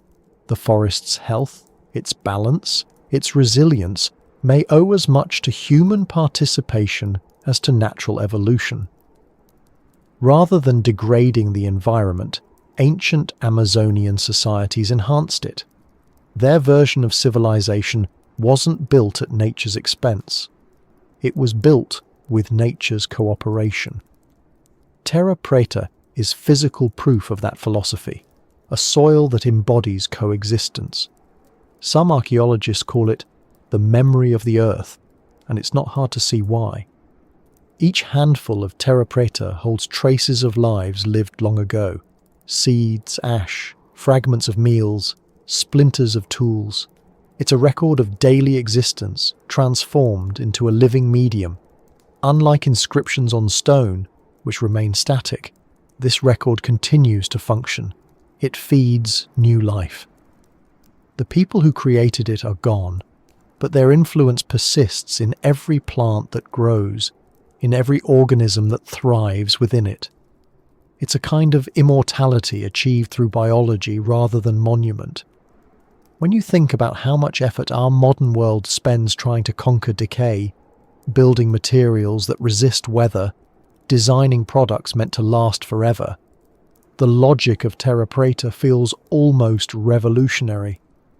It accepts impermanence as the foundation of longevity. The creators knew that permanence in the tropics was impossible, so they turned decomposition itself into a tool. They didn't fight entropy. They directed it. Every fallen leaf, every discarded bone, every fragment of charcoal became part of a process that ensured continuity. In that sense, terra preta isn't just a soil, it's a philosophy of survival. There's a quiet irony in how this ancient innovation is being rediscovered now, at a time when modern agriculture faces its own crisis of fertility. Decades of chemical use and over-exploitation have stripped soils around the world of their life. Scientists studying terra preta hope to replicate its self-sustaining properties, but even with advanced technology, the full formula remains elusive. The microbial networks within it are so complex that they defy easy reproduction. Every sample seems slightly different, adapted to its local environment. It's as if the soil itself evolved in conversation with the landscape, unique to its place. This adaptability might explain why Terra Preta endured. It wasn't a rigid formula, but a process of constant feedback between people and environment. Farmers would observe how the soil responded and adjust their methods accordingly. Over time, the ecosystem and human activity became inseparable. The soil remembered every interaction, storing the chemical echoes of centuries of care. That's why even now, when a shovel cuts into a patch of black earth, it still breathes differently. Moisture rising, scent richer, texture softer. It's alive in a way ordinary soil rarely is. In many ways, Terra Preta represents the most tangible evidence of a sustainable civilization, one that thrived without exhausting its foundation. It's a legacy that contradicts the narrative of primitive survival often imposed on Amazonian cultures. The people who created this soil understood systems that modern science is only beginning to grasp. Carbon cycles, nutrient retention, microbial symbiosis. Their cities may be gone, but their science remains underfoot, functioning silently, invisible yet essential. Some researchers now believe that Terra Preta could have global implications. Its ability to store carbon stably for centuries makes it a potential model for combating climate change. If scaled responsibly, similar soils could lock billions of tons of carbon underground while restoring fertility to depleted land. In effect, the same method that sustained ancient Amazonian societies could help sustain the planet. It's a poetic symmetry, but also a reminder that the solutions we seek for the future might lie in the wisdom of the past. Still, Terra Preta isn't a technology that can be easily extracted or patented. Its success depends on context, on the climate, the ecosystem, the relationship between people and place. You can't replicate it in a lab and expect identical results. It's not just chemistry, it's culture. It reflects an attitude toward the earth that values collaboration over control. The people who made it didn't think of themselves as separate from nature. They saw themselves as caretakers of a living system that rewarded attention and respect. That mindset is inseparable from the soil itself. Without it, the black earth loses its meaning. Even the distribution of Terra Preta tells a story of human connection. The largest deposits often lie near rivers, suggesting trade and communication between communities. Some areas show mixtures of materials from distant regions, shells from the coast, stones from far uplands, indicating networks of exchange that spanned hundreds of kilometers. Each patch of black earth might represent not just a settlement, but a meeting place, a node in a larger web of civilization. The soil isn't just evidence of agriculture, it's evidence of society. It's strange to think that a civilization could disappear and yet still be influencing the world's atmosphere, its fertility, its ecology thousands of years later. But that's what Terra Preta represents, a long echo of human intelligence embedded in the most humble material. If you walk through an area where it lies beneath your feet, you wouldn't notice anything unusual at first. The forest grows thick as ever, roots curling around fallen trunks, insects humming in the heat. But beneath the surface, a silent architecture is still at work. The clay remembers. It carries the fingerprint of those who fed it, who understood that to build for the future, you must build with decay. The soil doesn't speak in words, but it tells a story clearer than any ruin could. It tells of people who understood time differently, not as something to conquer, but as something to cooperate with. Their technology didn't resist nature's cycle, it joined it. Every handful of black earth is a conversation between human intention and natural process. It's proof that civilization can thrive without leaving scars, that memory can exist not just in stone, but in life itself. And as we continue to study it, we might realize that the future of sustainable living isn't something new we have to invent. It's something the Earth already remembers. When we think of architects, we imagine blueprints in stone, columns and walls, visible proof of intention. But in the Amazon, architecture was not something you saw from a distance. It was something you lived inside, something that changed shape with the seasons and blended with the living world around it. The builders of this place didn't design to dominate, they designed to belong. They are the architects of the invisible, and their work has survived not as ruins, but as balance. You can sense their presence in the way the land behaves. Rivers curve in patterns too regular to be coincidence. Forest clearings form geometric shapes when viewed from above. The soil shifts from one color to another, where human activity once enriched it. Even the distribution of plants reflects choices made long ago. To the untrained eye, it all seems random. To those who study the patterns, it becomes clear that this landscape was sculpted with intent, though the tools were patience and cooperation, rather than steel or stone. The invisible architecture of the Amazon begins with water. The people who lived here understood that water was not an obstacle to overcome, but the foundation of everything. Rainfall is constant, rivers flood and retreat in predictable cycles, and the ground itself breathes moisture. Instead of fighting this rhythm, ancient societies designed with it. They built raised fields and causeways that allowed crops to thrive even during the wettest months. They shaped ponds and canals that stored water through the dry seasons. The remnants of these features still guide the flow of rivers today, directing floods away from settlements that vanished long ago. In regions such as the Llanos de Mojos, vast networks of causeways stretch for miles, connecting clusters of mounds and islands. Each rise of earth once supported homes or crops, elevated just enough to stay dry during the rainy season. When the waters rose, the causeways became roads. When they receded, the same structures became irrigation channels. It's a system so adaptable that it could shift function without rebuilding, a kind of live-in architecture made from earth and timing. The scale of it is difficult to comprehend.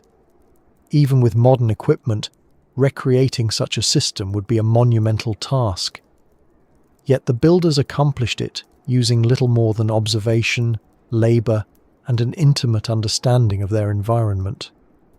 They didn't just manage water, they shaped the forest itself. Studies of plant diversity show that the Amazon structure, what grows where, how species are distributed, isn't entirely natural. Human influence runs through it like an invisible signature. Fruit and nut trees, in particular, appear in dense clusters near ancient habitation sites. Some of these species have limited means of seed dispersal, which means they didn't reach those regions by accident. People carried and planted them intentionally, cultivating forest gardens that provided food, medicine, and materials in a sustainable cycle. These gardens didn't look like farms, they looked like wilderness, but they were carefully planned systems that balanced productivity and biodiversity. This concept of forest gardening turns the usual notion of agriculture on its head. Instead of clearing land for monocultures, the Amazonians worked within the existing ecosystem. They selected and encouraged species that benefited one another, plants that fixed nitrogen in the soil, vines that shaded young trees, flowers that attracted pollinators. Each decision rippled through the environment, supporting complex relationships among insects, animals, and plants. The result was not a domesticated landscape, but an enhanced one. Productivity increased, diversity flourished, and the line between cultivated and wild became impossible to define. Modern ecology has a term for this kind of system, an agroforestry mosaic. It describes a landscape managed for both human use and ecological stability. But for the people who lived here, it wasn't a theory, it was simply the way things were done. To survive in the Amazon, you couldn't impose your will on nature. You had to listen to it, to learn its cycles, to collaborate. Every structure they built, every plant they cultivated, reflected that philosophy. It was architecture not of dominance, but of dialogue. In the western Amazon, near the borders of present-day Peru and Brazil, researchers have uncovered vast networks of fish ponds and canals that suggest sophisticated aquaculture. These ponds were interconnected in such a way that water levels could be controlled by simple gates or natural rises in the terrain.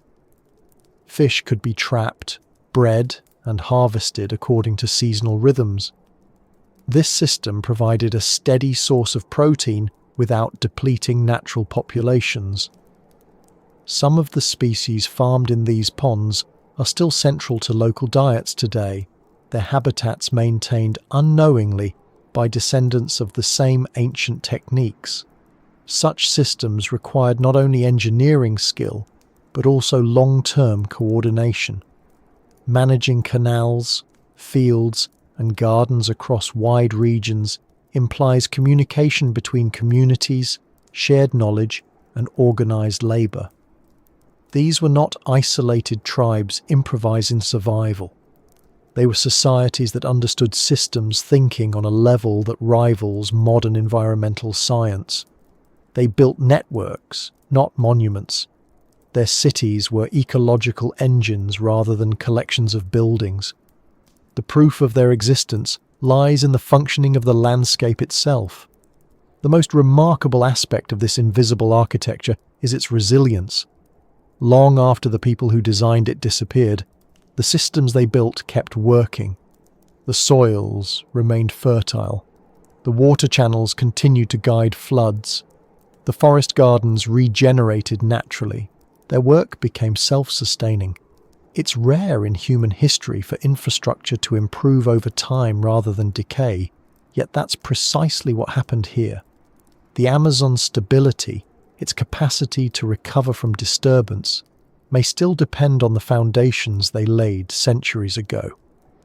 It's difficult for the modern mind to accept this kind of architecture because it doesn't leave the kinds of traces we're used to measuring.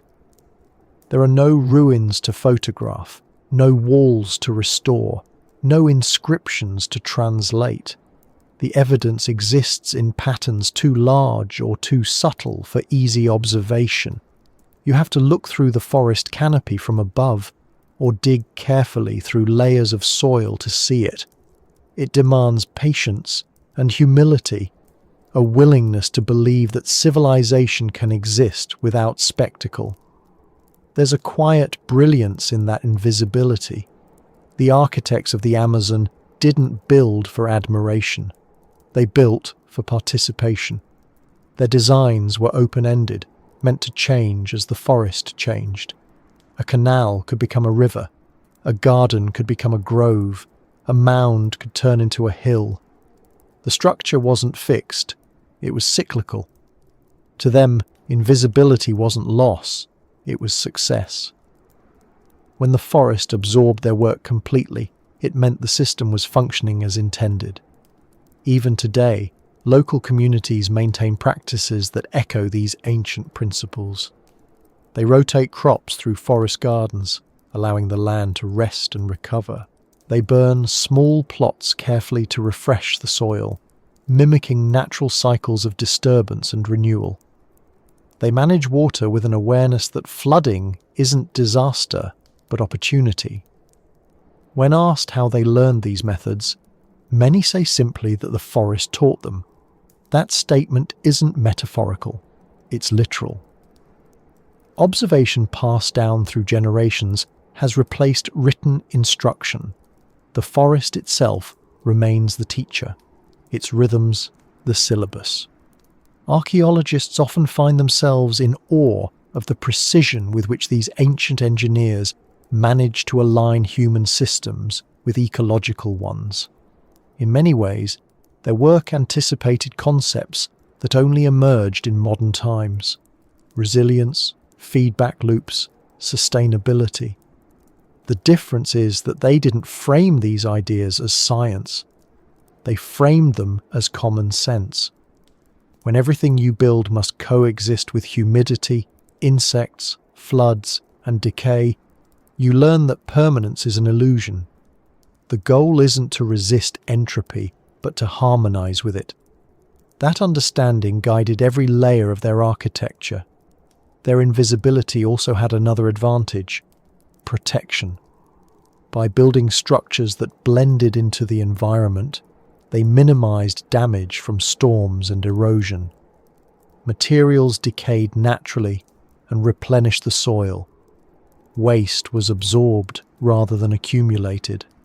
Even social structures mirrored this pattern of renewal.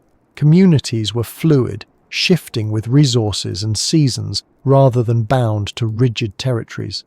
This flexibility allowed them to adapt to environmental changes that would have devastated more centralized civilizations. As researchers map more of the Amazon, they're discovering that these systems weren't isolated experiments, but part of a continental network of shared knowledge. Similar patterns of raised fields, earthworks, and forest management appear across thousands of kilometers. This suggests that ideas traveled freely between regions, through trade, intermarriage, or pilgrimage. The invisible architects weren't just builders, they were communicators. Their design principles spread not through written plans, but through lived experience, carried in memory and practice. It's easy to imagine that their greatest monuments were the landscapes themselves. Standing on a high mound that once overlooked a settlement, you can see how the terrain rises and dips in deliberate harmony. The layout guides water flow, sunlight, and wind, each element serving a purpose. The entire environment becomes an organism, every component feeding into the next. To call it architecture almost feels limiting. It's more like symbiosis, an intricate choreography between humans and the planet. Modern scientists studying these patterns often describe the feeling of revelation when they realize how much of the Amazon's structure is human-made. One researcher compared it to seeing a ghost drawing on a fogged window. The image was always there, but invisible until the right light revealed it. Once you see it, you can't unsee it. Every hill, every grove, every bend in the river starts to look intentional. The forest transforms from wilderness into legacy. What makes their work particularly moving is its humility. The architects of the invisible built systems that improved over time, but they didn't seek recognition. Their structures don't bear names or signatures. Their design philosophy wasn't about permanence or identity, but continuity. They understood that the measure of success wasn't how long something lasted in its original form, but how well it adapted after they were gone. In a sense, they built themselves out of the story, allowing the forest to take over as the main character. We often measure human progress by visibility, by what stands, what shines, what endures against nature. But here, progress meant the opposite. The more invisible the human hand became, the more successful the system was. That principle could feel alien to a world obsessed with leaving marks, with monuments and records. Yet, in the Amazon, it's the key to survival. To live here is to accept that everything visible will eventually vanish. The only way to persist is to build something that thrives when you're no longer part of it. It's tempting to wonder what their maps looked like, if they had them at all. Did they trace rivers and settlements with charcoal on bark or clay? Or was the landscape itself their map, navigated through memory and oral direction? "Follow the hill shaped like a sleeping turtle," an elder might have said. "Turn where the red flowers bloom in late season." In that way, their architecture extended beyond physical design into the structure of knowledge itself. They built memory as carefully as they built canals. This invisible architecture holds a lesson that feels increasingly relevant today. Our cities grow brighter, louder, more permanent, yet less sustainable. We cover rivers instead of guiding them. We replace soil with concrete. We build walls to keep nature out, and then wonder why the balance fails. The people who once lived in the Amazon did the opposite. They invited nature in. Their homes, gardens, and waterways weren't barriers but interfaces. They didn't see themselves as masters of an environment, but as participants in its function. That perspective allowed them to create systems that still operate, silently, long after their names have been forgotten. When you walk through the forest now, you can still feel their presence if you know where to look. The unevenness of the ground beneath your feet, the way certain trees grow in clusters, the subtle shift in air near an ancient canal. These are the fingerprints of the invisible architects. They remind us that civilization doesn't always announce itself with monuments or machines. Sometimes it speaks through balance, through systems so seamless they disappear into the background. The Amazon's architects may be gone, but their work continues to breathe. The water still flows through their channels. The soil still nourishes what they planted. The forest still follows the patterns they set in motion. Their legacy isn't in what they built, but in what still works. And as the world struggles to find a way to coexist with its own environments, their invisible designs stand as quiet proof that harmony isn't a dream. It's something that has already been done. Somewhere under the canopy, where sunlight filters through mist, and the ground feels soft from centuries of renewal, their systems keep functioning, invisible but alive. The forest doesn't just remember them, it continues their work, carrying their architecture forward in root and water, in the breath of leaves that still follow the blueprint of human intention. And perhaps that's what true design looks like, not something that endures despite time, but something that endures because of it. Every civilization begins by following water. Rivers have always drawn maps for us, even before we could draw them for ourselves. They shape where we live, what we grow, how we trade, and how we imagine distance. In the Amazon, the rivers do all this and more. They don't just mark the geography, they make it. They are the veins through which the forest breathes and the paths through which its history has always moved. To understand the lost civilizations beneath the canopy, you have to start not with the trees, but with the rivers that connect them. The Amazon river system is vast beyond comparison. Its tributaries reach into nearly every corner of the continent, crossing boundaries of country, language, and terrain. It carries 1/5 of all the fresh water that enters the world's oceans, and its currents are so powerful that they push into the Atlantic for hundreds of kilometers, changing the color of the sea. From above, the river looks like a shimmering silver spine, winding through an endless green body. But from within, it's a labyrinth. Channels splitting, merging, and splitting again, sometimes changing course entirely after heavy floods. To anyone who has lived along its banks, the river isn't just water, it's memory. Over thousands of years, people learned to read the river the way others might read the stars. The current told them when to plant, the tides told them when to travel, The sound of rain on the canopy told them when the fish would rise. They didn't need maps because the river itself was one, drawn in motion rather than ink.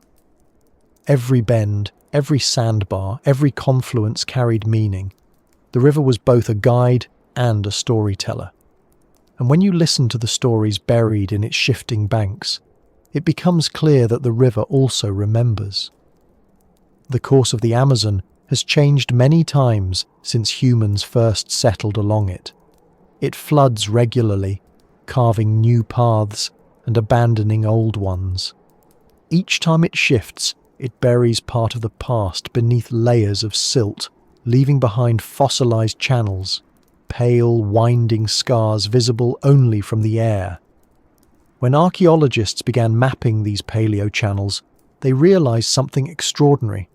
Many of them aligned with the locations of ancient settlements and earthworks. The people who lived here didn't just adapt to the river's movements, they anticipated them. In some places, they redirected small branches to create steady water supply routes. In others, they built along elevated natural levees, using the river's own sediment to raise their foundations. The river's flood cycle is both destructive and generous. Every year, during the rainy season, vast areas of forest are submerged under meters of water. Fish move through the trees, feeding on fruit that falls into the flooded water. When the floods recede, the land is covered with a thin layer of nutrient-rich sediment. To most modern observers, this seems chaotic, unpredictable.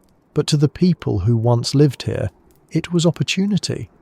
They understood how to read the river's rhythm the way a farmer reads the seasons. They knew which areas would flood and for how long, which plants could survive the water, which fish would come, which insects would hatch. Their agriculture was tied not to fixed land, but to the river's pulse. Archaeologists studying settlement patterns along the ancient courses of the Amazon have found clusters of habitation mounds placed with remarkable precision. Each sits just high enough to remain dry during floods, but close enough to benefit from the nutrients left behind when the water retreats. Between these mounds, canals run like veins, forming a hydraulic network that managed both irrigation and transportation. It's a level of engineering that reveals an intimate understanding of the river's behavior. These weren't improvised defenses against nature. They were collaborations with it. If you follow the river far enough, patterns emerge that mirror the movement of people over centuries. Pottery styles, soil compositions, and botanical markers trace migration routes along tributaries. Ideas and technologies travelled this way too. A shard of pottery made from a particular clay might appear hundreds of kilometres from its source, proof of trade between distant communities. Seeds of domesticated plants, manioc, peppers, cacao, spread along the same routes, carried by hands that understood how to work with the current rather than against it. The river was the Amazon's first and greatest highway, a system of connection that made civilization here possible. What's remarkable is that this watery network didn't simply serve human needs. It shaped them. The river dictated the pace of life, the direction of growth, even the boundaries of identity. Communities along different tributaries developed unique dialects and customs, yet they shared an underlying rhythm imposed by the river's cycles. Flood, retreat, renewal, these were the constants. The people didn't just live by the river, they lived through it. In their stories, the river was alive, a being with moods and intentions. It could nourish, it could destroy, it could remember. It was treated with the same respect as a family elder, unpredictable but essential. When modern researchers began analysing sediment cores from the river's floodplains, they discovered layers of charcoal and organic residue that correspond with ancient periods of habitation. These layers appear at regular intervals, suggesting long-term management of the landscape.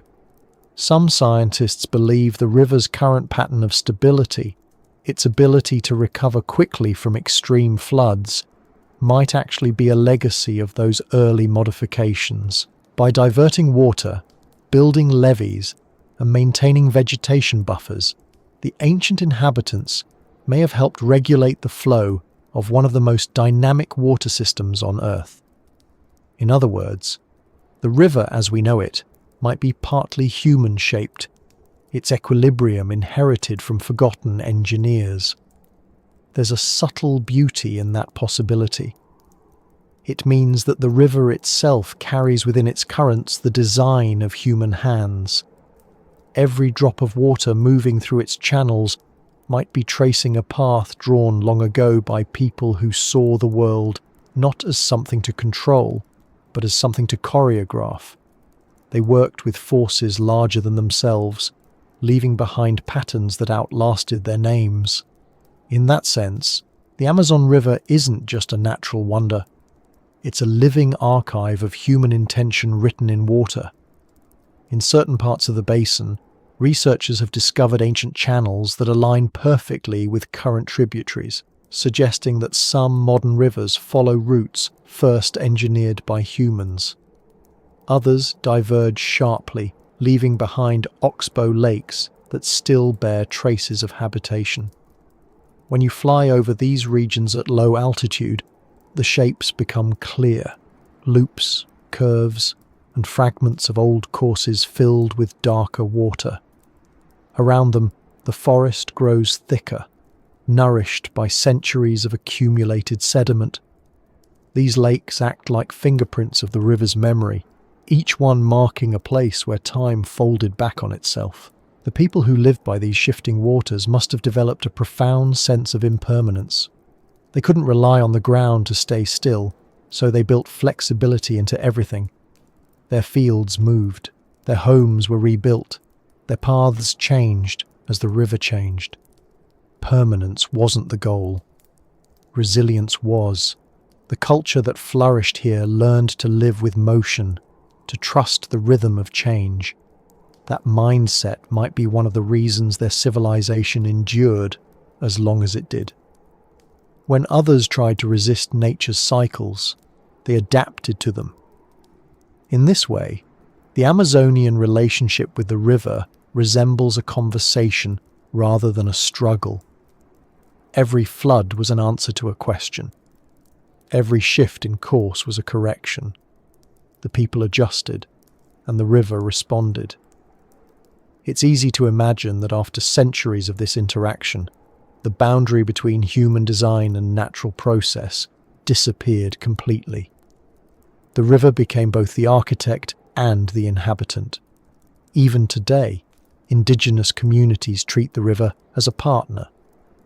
They navigate by memory rather than by compass, reading the color of the water, the sound of its movement, the behavior of birds. They know which tributaries deepen in the rainy season and which hide sandbanks in the dry. They know that the forest breathes differently near the water, that the humidity rises, that certain plants bloom early, that certain fish spawn at the first scent of distant rain.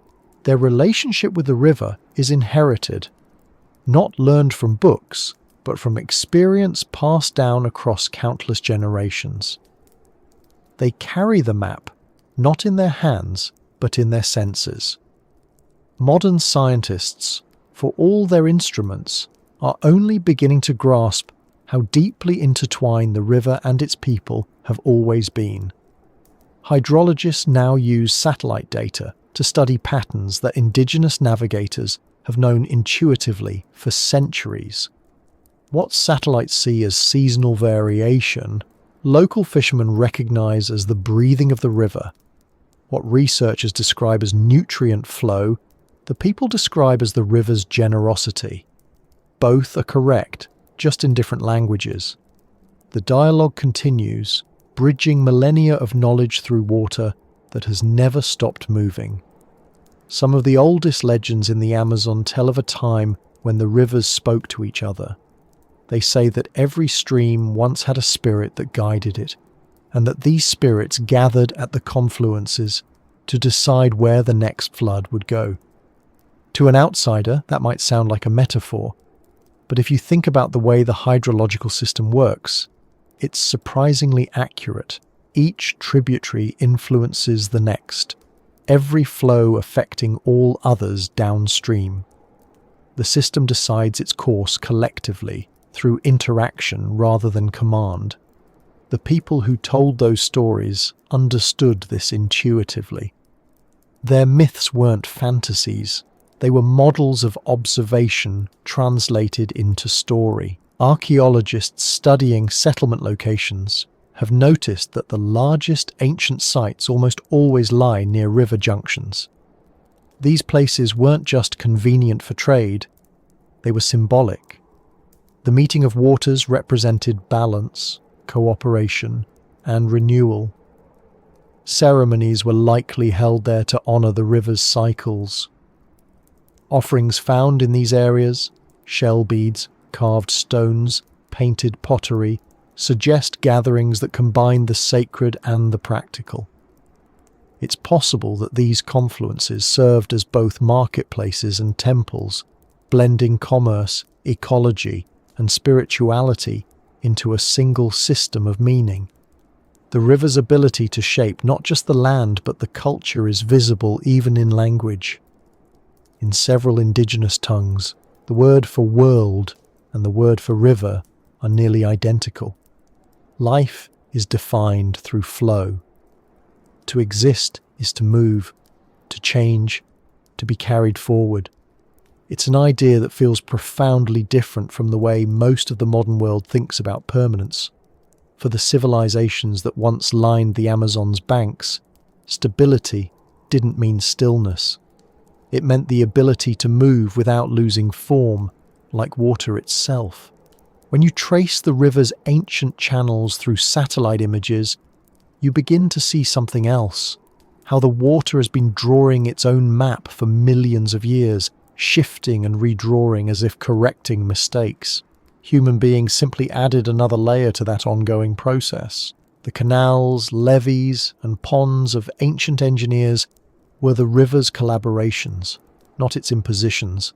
Together, they created a landscape that could sustain life indefinitely, so long as the balance held. That balance still echoes today. The forests that line the river's floodplains are among the most productive ecosystems on Earth, and some scientists believe they continue to benefit from the hydrological patterns set in motion by people thousands of years ago. To look at the river now is to see motion made eternal. It never stops redrawing its own shape, never settles completely. Each curve, each confluence is both new and ancient, and though we can no longer see the hands that guided it, their influence persists in the smoothness of its flow, in the fertility of its banks, in the very fact that it still runs where it does.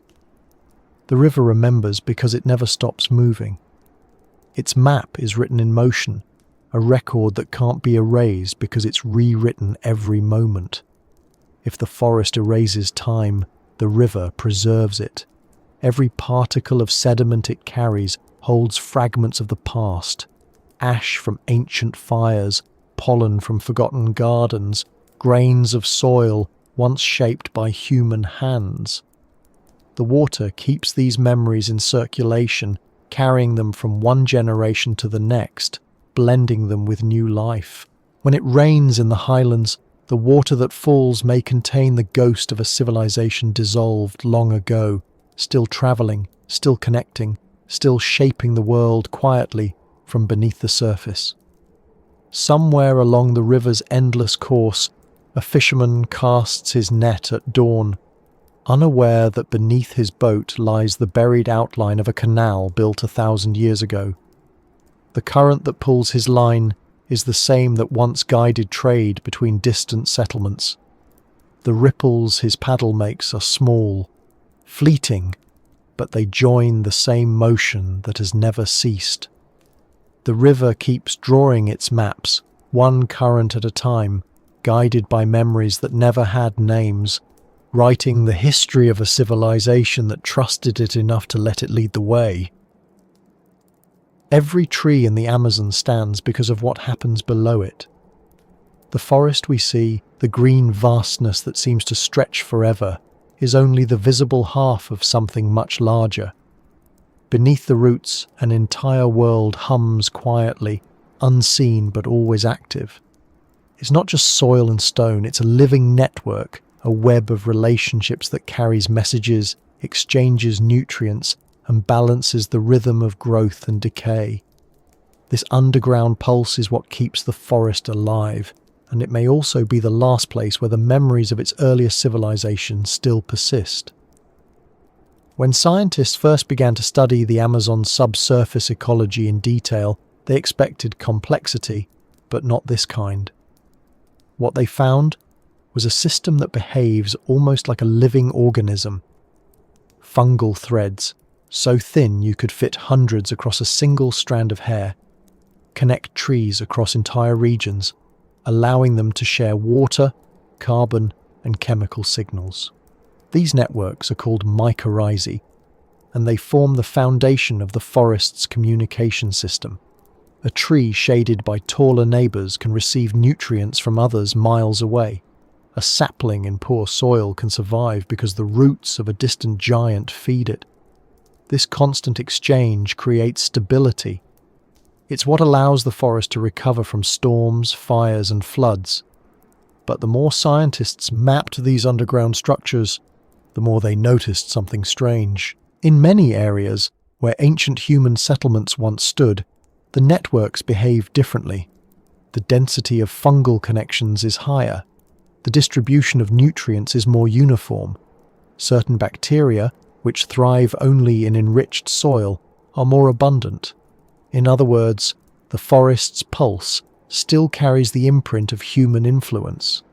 Even after centuries, the places where people lived and farmed continue to function differently from untouched regions. The invisible architecture we once built above the ground is still alive below it. This discovery adds another layer to the story of the Amazon's hidden civilizations. The people who lived here didn't just change the surface of the land, they changed its biology. Their agricultural methods, their waste management, their fire control practices all left microscopic fingerprints that endure to this day.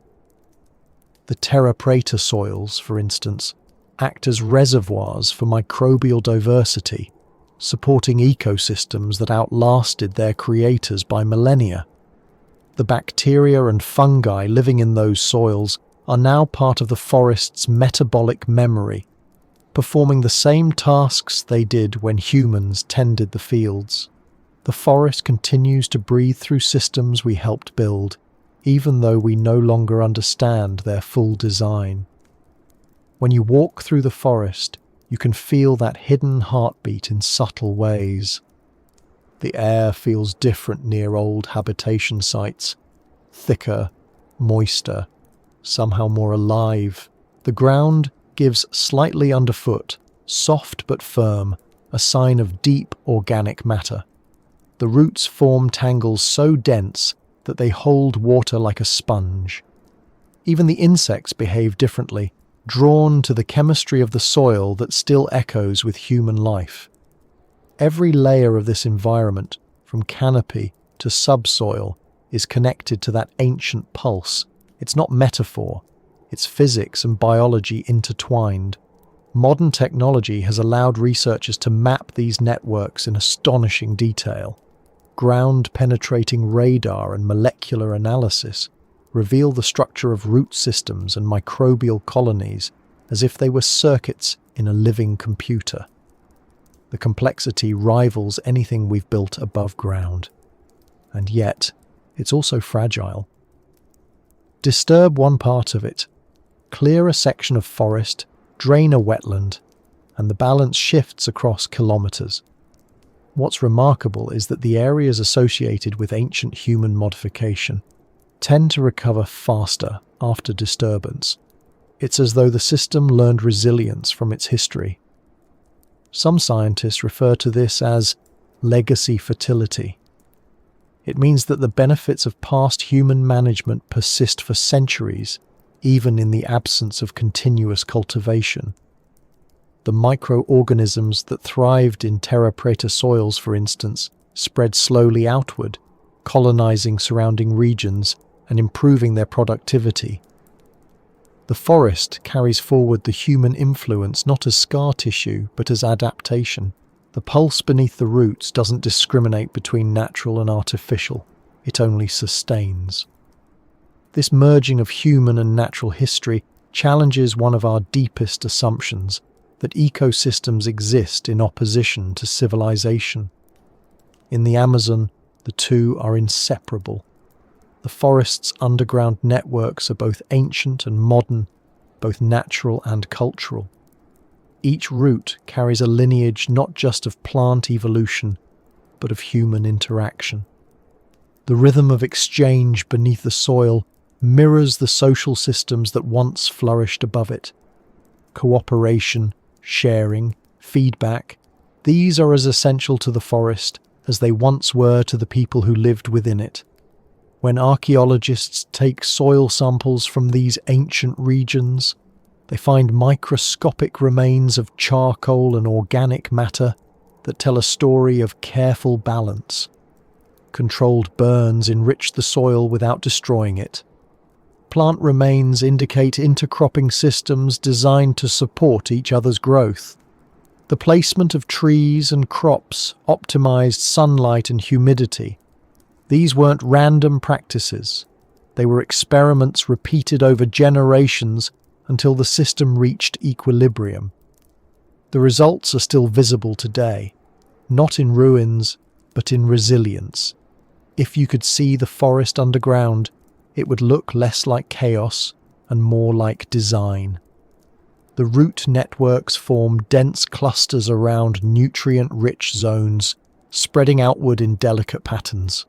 Fungal filaments branch and reconnect like neural pathways. Microbial colonies expand and contract in rhythm with seasonal changes.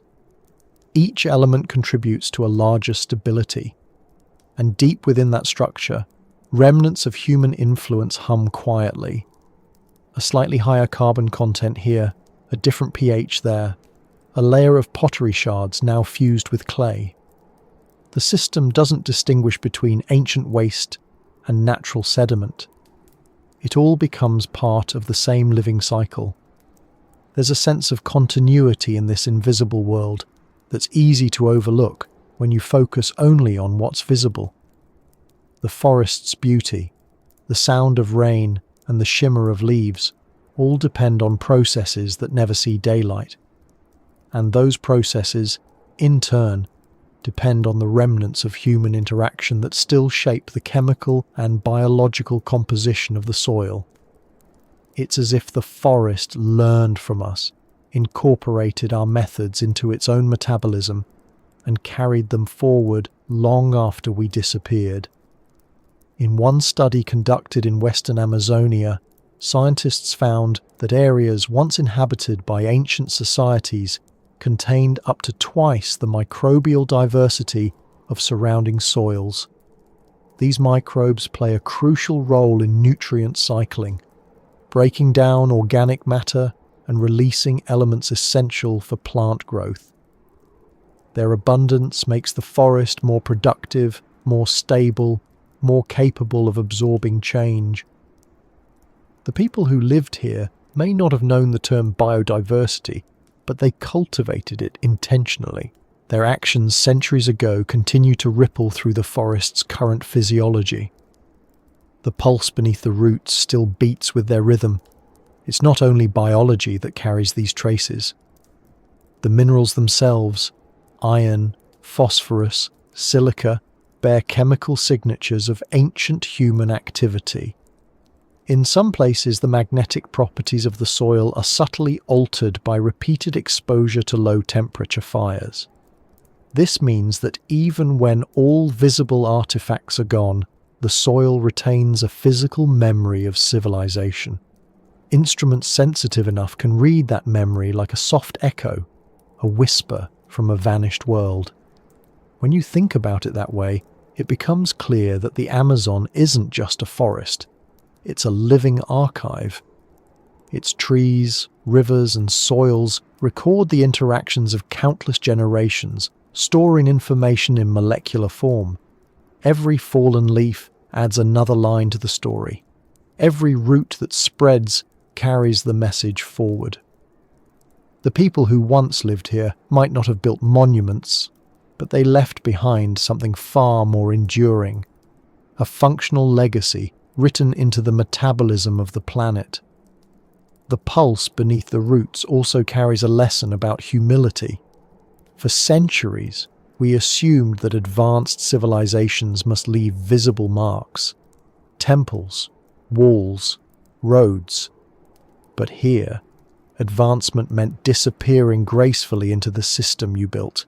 The architects of the invisible, the gardeners of black earth, all contributed to a living infrastructure that continued long after their societies faded. The forest's hidden vitality is their greatest monument, a proof of design that doesn't require recognition. Modern science is only beginning to understand how deep this relationship goes. When researchers compare forest plots near known archaeological sites with those in remote, untouched regions, the differences are consistent. The former have richer soils, more balanced water cycles, and higher resilience to drought. It's as though the ecosystem still remembers being cared for. These patterns suggest that human stewardship, when done in cooperation with natural systems, can create self-sustaining balance at planetary scale. The forest beneath our feet isn't ancient wilderness. It's a garden still growing on human foundations. There's an ongoing debate among scientists about whether the Amazon should even be called natural in the conventional sense. If so much of its structure, fertility, and stability are the result of human activity, then perhaps the word no longer fits. Maybe it's better understood as a co-created system, an evolved partnership between species. In that partnership, the pulse beneath the roots serves as the medium of connection, carrying the shared memory of both human and non-human life. What's most remarkable is that this pulse isn't static. It's adaptive. It responds to changes, recovers from disturbances, and rebalances itself continuously. When the forest burns, microbes from terra preta soils recolonize nearby areas, restoring fertility. When a river shifts course, the fungal networks reorient to new sources of moisture. The system behaves as if it knows what to do, though it's really the product of countless tiny feedback loops, each honed by time and interaction. The result is a self-correcting equilibrium that has lasted longer than any empire. Imagine standing in the middle of the forest at dusk.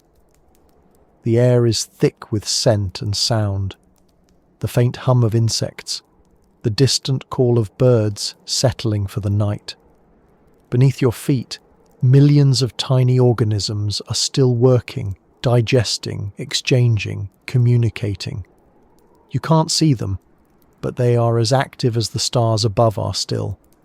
Their movements form the foundation of everything you see, everything that breathes. And in that invisible heartbeat, there are traces of human time, carbon from ancient fires, nutrients from long-vanished gardens, the microscopic memory of lives that once shaped this place. When you realize that, the idea of disappearance begins to change. The people who built the Amazon's invisible civilizations didn't vanish. They transformed. Their bodies became soil, their fire became fertility, their settlements became forests. They merged with the system they created until the difference between creator and creation no longer mattered. The pulse beneath the roots is their afterlife, their continuation, their proof that civilization can become part of the planet's living cycle rather than separate from it. That's the quiet genius of this place. What we call erasure is really absorption. What we call ruin is renewal.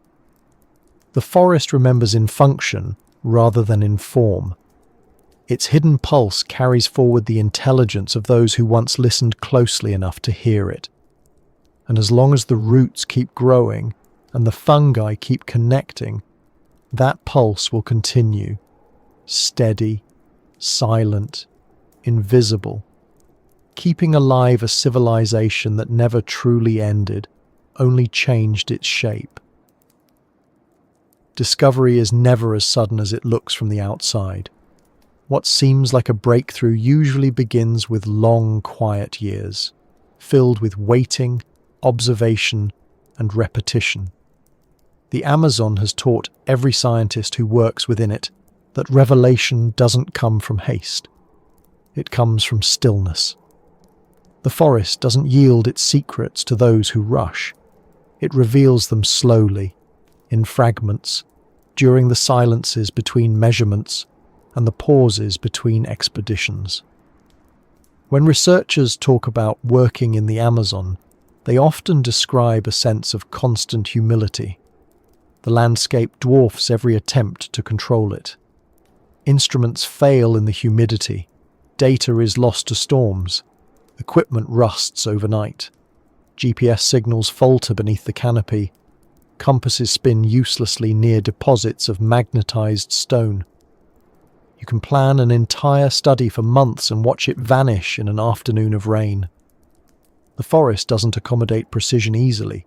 It demands patience, the kind that modern science, with its schedules and deadlines, rarely allows. Yet it's in that enforced patience that understanding begins to form.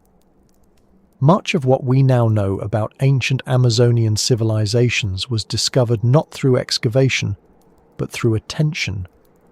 A satellite scan that lingers a little longer on a patch of forest, a soil sample analysed twice instead of once, a villager's story listened to instead of dismissed. These are the quiet beginnings of revelation. The great discoveries come later, when someone notices a pattern hidden in those small moments of silence. The LiDAR technology that revealed so many of the region's lost cities wasn't invented for archaeology.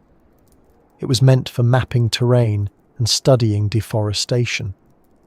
Only when researchers began looking at the data closely did they notice the faint lines and geometric shapes beneath the canopy.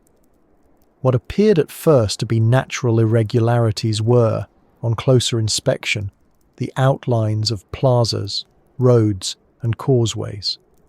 The discovery didn't arrive in a burst of excitement, but in the quiet hours of digital analysis, as scientists adjusted filters and stared at screens full of static green pixels until order emerged from the noise. Even in the field, discovery feels more like listening than finding. The forest is never truly still, but it has its own kind of quiet, a layered quiet, filled with the sounds of insects, dripping water, and distant birds. Within that constant murmur, the human mind learns to slow down. Patterns begin to appear in what first seemed random. You start to notice how certain trees grow in straight lines, how mounds appear at regular intervals, how the soil darkens slightly where people once lived. The silence isn't empty, it's full of information waiting for attention. Archaeologists describe the experience of walking through what they now know were ancient cities but seeing nothing at all. To the eye, it's just forest, but once you know what to look for, the subtle slope of the land, the distribution of certain plants, you begin to sense the invisible structures around you. The knowledge doesn't announce itself. It seeps in gradually, like water soaking into clay. The forest never gives you certainty. It only allows you to notice. The silence between discoveries is where perspective changes. For centuries, explorers came to the Amazon expecting to find cities like those of Europe or the Mediterranean, stone walls, temples, monuments. When they found none, they declared the region empty. The absence of familiar evidence was mistaken for the absence of civilization. Only now, through the slow accumulation of subtle data, are we learning that the forest's silence wasn't a void at all. It was a form of preservation. The people who lived here built in ways that ensured their world would fade gently rather than collapse. Their disappearance wasn't failure, it was design.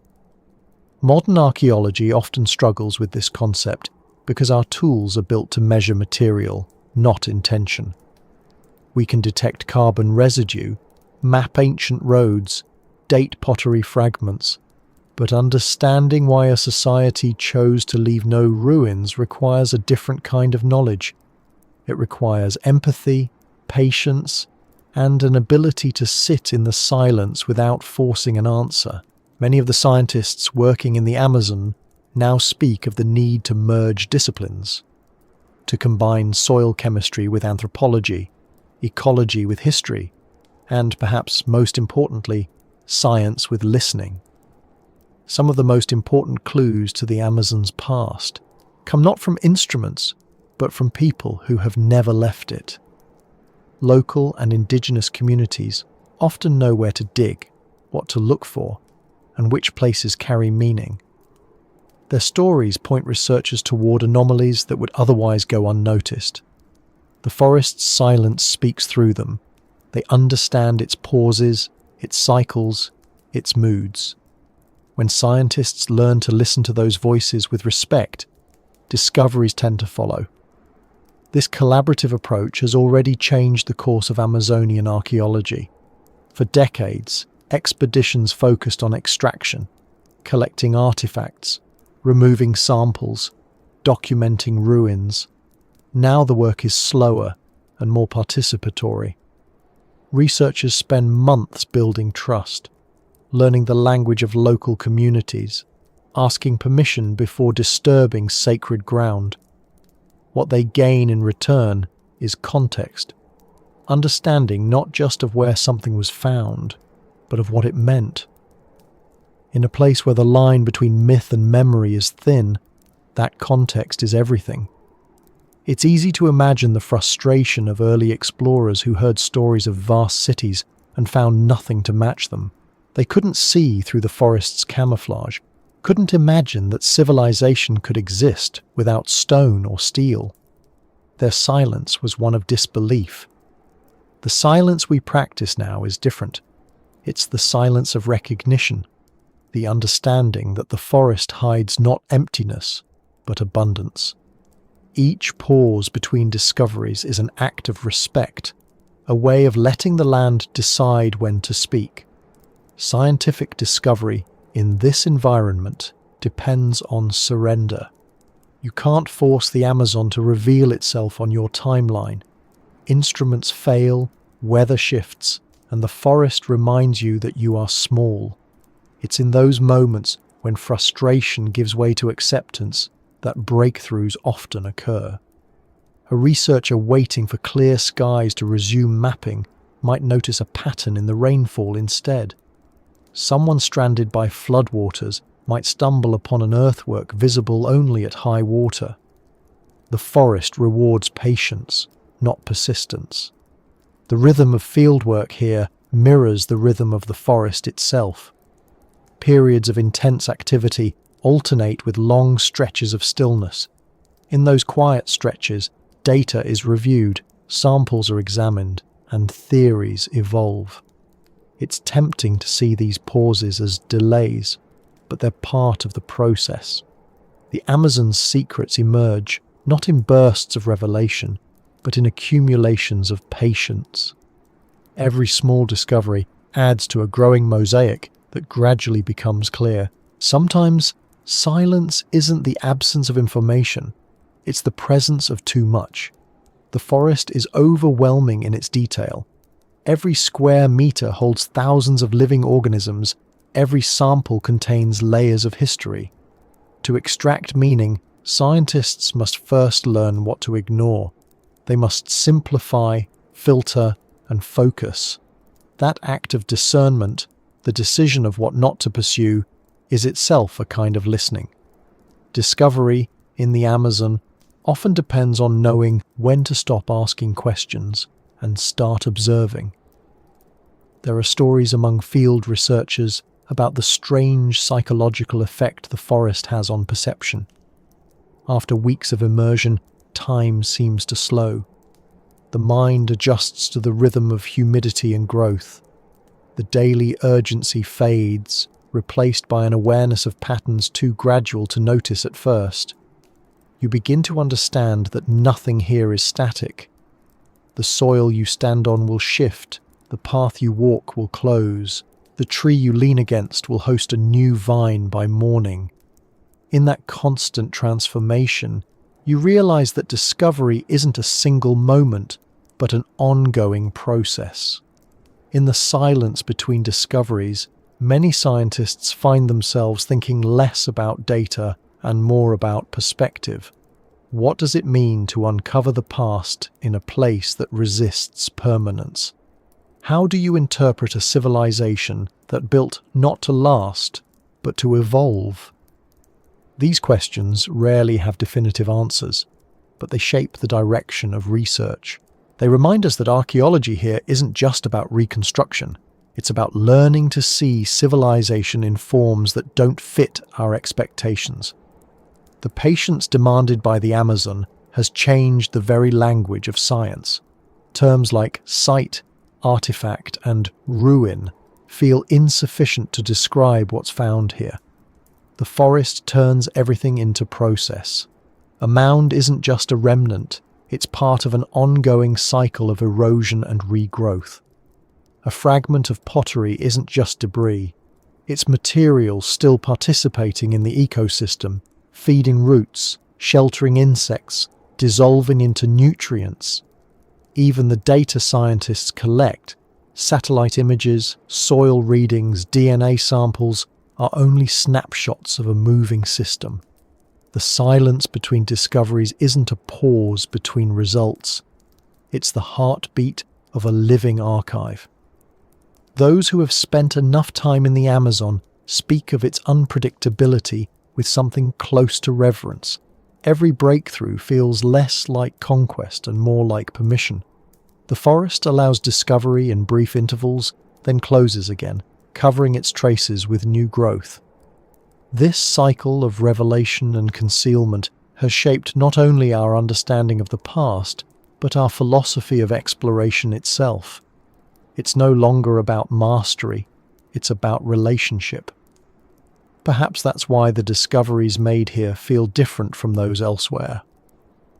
When you uncover an ancient ruin in a desert, it stands apart from its surroundings, a remnant of something gone. In the Amazon, the past remains alive, woven into the biology of the present. Each new finding feels less like uncovering the dead and more like recognizing the living. The silence between discoveries is the space where that realization grows. Even as technology accelerates, the pace of real understanding remains slow. Satellites can scan millions of hectares in a day, but interpretation takes years. Soil chemistry can reveal patterns invisible to the eye, but context requires human stories. Artificial intelligence can detect anomalies, but meaning still depends on human insight. No matter how advanced the tools become, the rhythm of discovery here remains tied to the forest's own tempo. Slow, cyclical, deliberate. In a sense, that's what makes the Amazon so uniquely humbling. It doesn't resist discovery, it reshapes it. It turns science into reflection, forcing us to confront the limits of what we can know. The silence isn't an obstacle. It's an invitation to pay attention in a different way. Each pause between findings is part of the conversation, reminding us that understanding isn't built in leaps, but in listening. Somewhere, in that quiet space between what we've found and what remains hidden, the forest waits. It's neither withholding nor generous. It's simply itself, patient and complete. Every new discovery we make changes how we see it, but the forest remains unchanged, continuing its rhythm as it has for thousands of years. Its silence is not emptiness, it's continuity. And within that continuity lies the story of civilizations that once knew how to listen to, who built not to defy the forest, but to join its steady pulse, vanishing into the same stillness that now teaches us how to find them again. Every civilization begins by telling stories about itself. Before there are records or inscriptions, there are words shared by firelight, shapes drawn in dust, patterns sung to the rhythm of work and sleep. In the Amazon, where paper dissolves and stone crumbles, those stories became the only form of permanence. They were passed down through voices, through songs, through memories that changed shape, but not meaning. When archaeologists began to uncover traces of ancient life beneath the forest, they discovered that many of the myths still told by indigenous peoples were not myths in the sense we imagine. They were memories, compressed, distorted by time, but rooted in truth. The first explorers to hear them treated them as fantasy. They spoke of glowing cities, of people who tamed rivers, of soils that grew richer instead of weaker, of builders who vanished into the forest and became part of it. To a European mind, shaped by stone and empire, such stories seemed impossible. The jungle appeared too wild, its inhabitants too dispersed, its soil too poor to support complexity. The explorers listened, but did not believe. Yet those myths endured, told and retold, even when the listeners left, waiting centuries for science to catch up to what memory had never forgotten. One of the oldest stories, recorded in variations across the basin, tells of a time when the forest itself was a garden. It describes a people who spoke with trees, who planted by the stars and harvested by the river's reflection. They are said to have created black soil that stayed fertile forever, soil that glowed faintly when touched by moonlight. For generations, scholars dismissed the story as poetic imagination. Then came the discovery of terra preta, the rich dark earth that still sustains crops where ordinary soil fails. The myth had named it first, long before anyone studied it. The soil didn't glow, of course, but it did something more miraculous. It lived. The myth had remembered the essence, even if it forgot the detail. Another story tells of a city made of gardens, a place without walls or rulers, where people lived in circles to mirror the movement of the sun.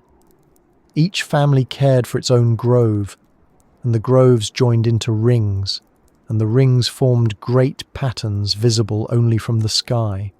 The city, they said, could not die because its houses turned into trees when abandoned. It was a place that vanished without ending. For centuries, the story seemed pure invention. Then LIDAR revealed massive circular settlements spread across the upper Xingu, plazas linked by radial roads, surrounded by forest gardens. When archaeologists traced the geometry, they found that the circular layout was exact, even aligned with solar positions. The people had indeed built a city of circles, a living architecture that blurred the line between home and forest. The myth had preserved the shape of it as faithfully as any blueprint could. These stories carry detail that shouldn't have survived if they were merely legends. They describe engineering principles, like raised fields to resist flooding, or canals that move both fish and crops. That match archaeological evidence precisely. Even the sequence of collapse and regrowth found in oral histories mirrors the cycles of habitation seen in the soil. Myths, it turns out, were the memory banks of societies that measured time not in years, but in generations. When written records are impossible, the mind becomes the archive. It's easy to underestimate how accurate oral tradition can be.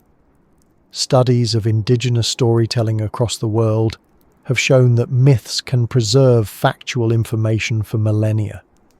Some Aboriginal stories in Australia describe coastlines that disappeared under rising seas more than 7,000 years ago. In the Amazon, where the environment erases physical traces so quickly, the survival of knowledge depended entirely on story.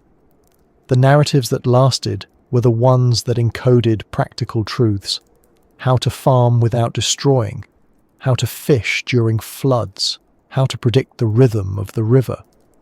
What sounded to outsiders like mythic allegory was often instruction disguised as tale. In some regions, elders still tell of a flood that came not from rain, but from fire. The story says the people burned the forest too greedily, and the sky grew angry, pouring endless water until everything was drowned.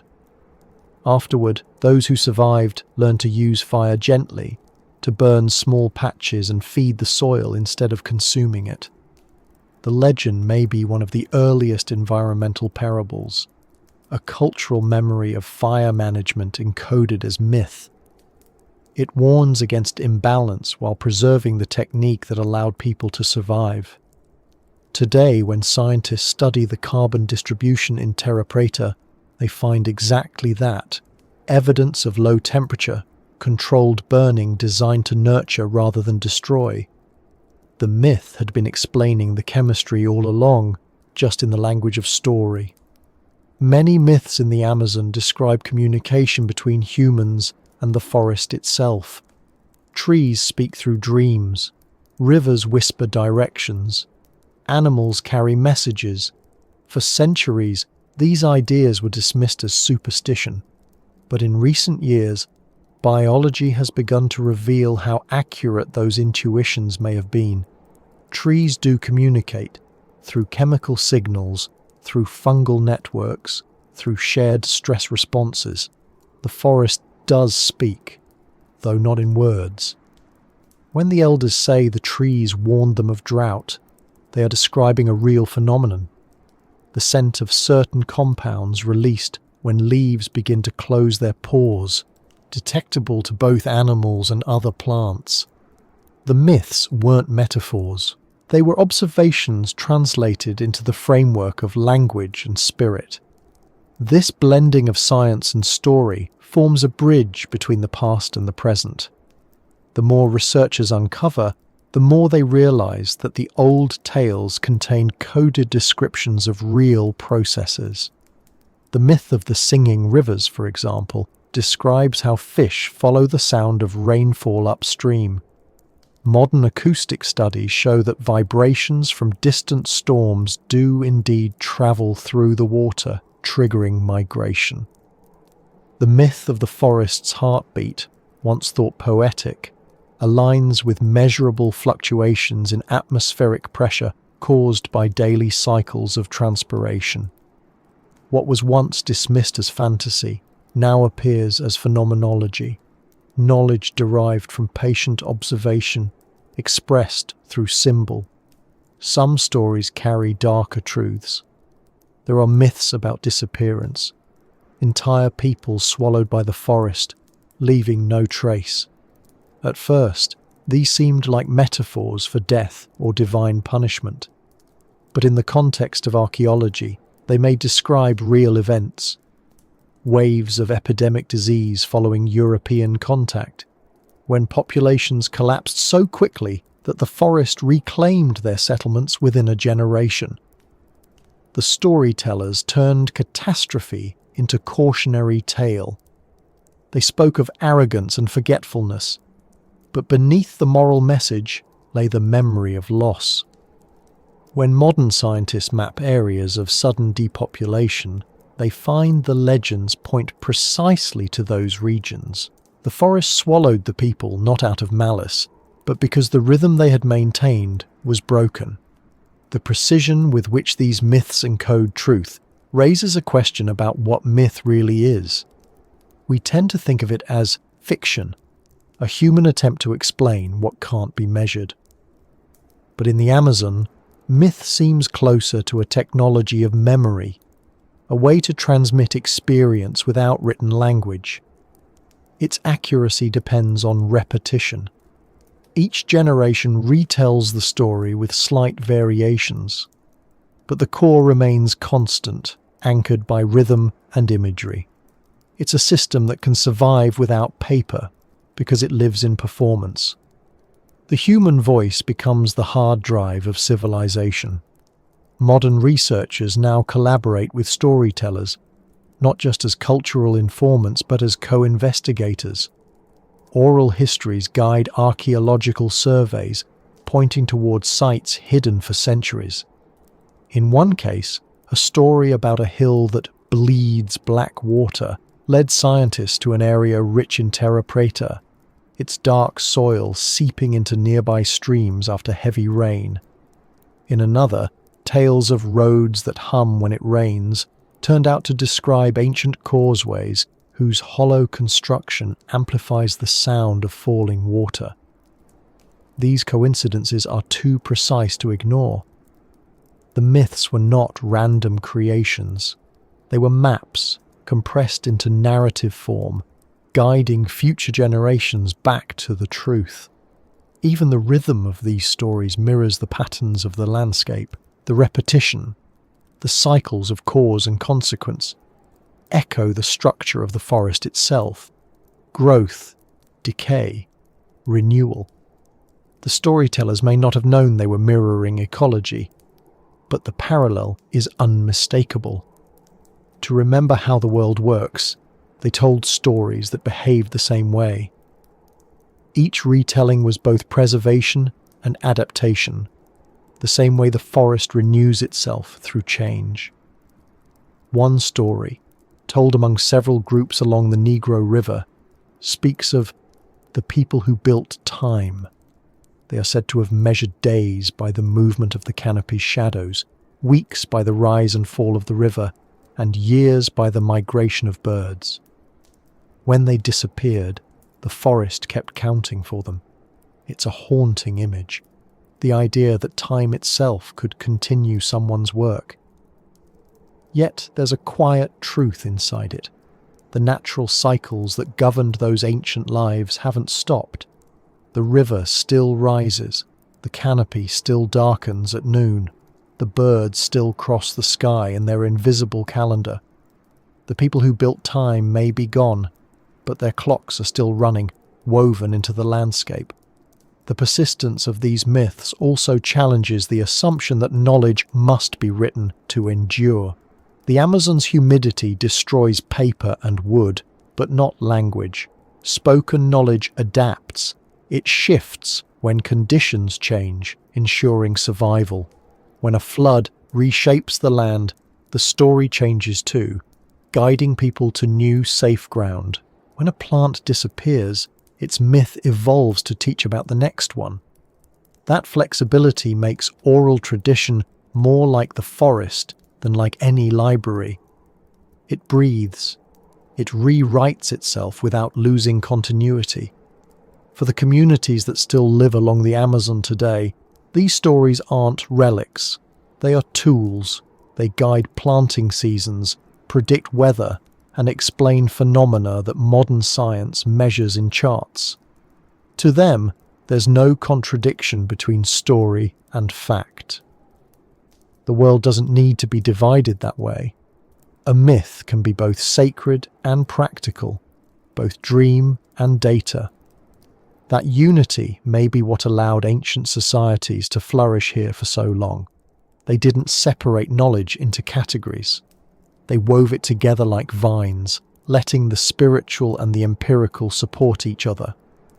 As researchers continue to work alongside indigenous knowledge keepers, the convergence between myth and science becomes clearer. What the elders describe as the forest breathing is what climatologists call evapotranspiration.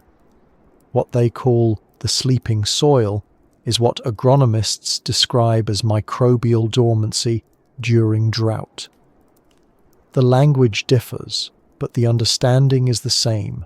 The forest itself becomes the common ground, where both ways of knowing meet. It's tempting to imagine that if we could trace every myth to its origin, we might reconstruct the full history of the Amazon civilizations. Each story is like a shard of pottery, fragmented but revealing when placed with others. Together they form a mosaic of memory that stretches back far beyond written history. Some myths even suggest connections between distant cultures, carried along the river routes that linked the continent long before borders existed.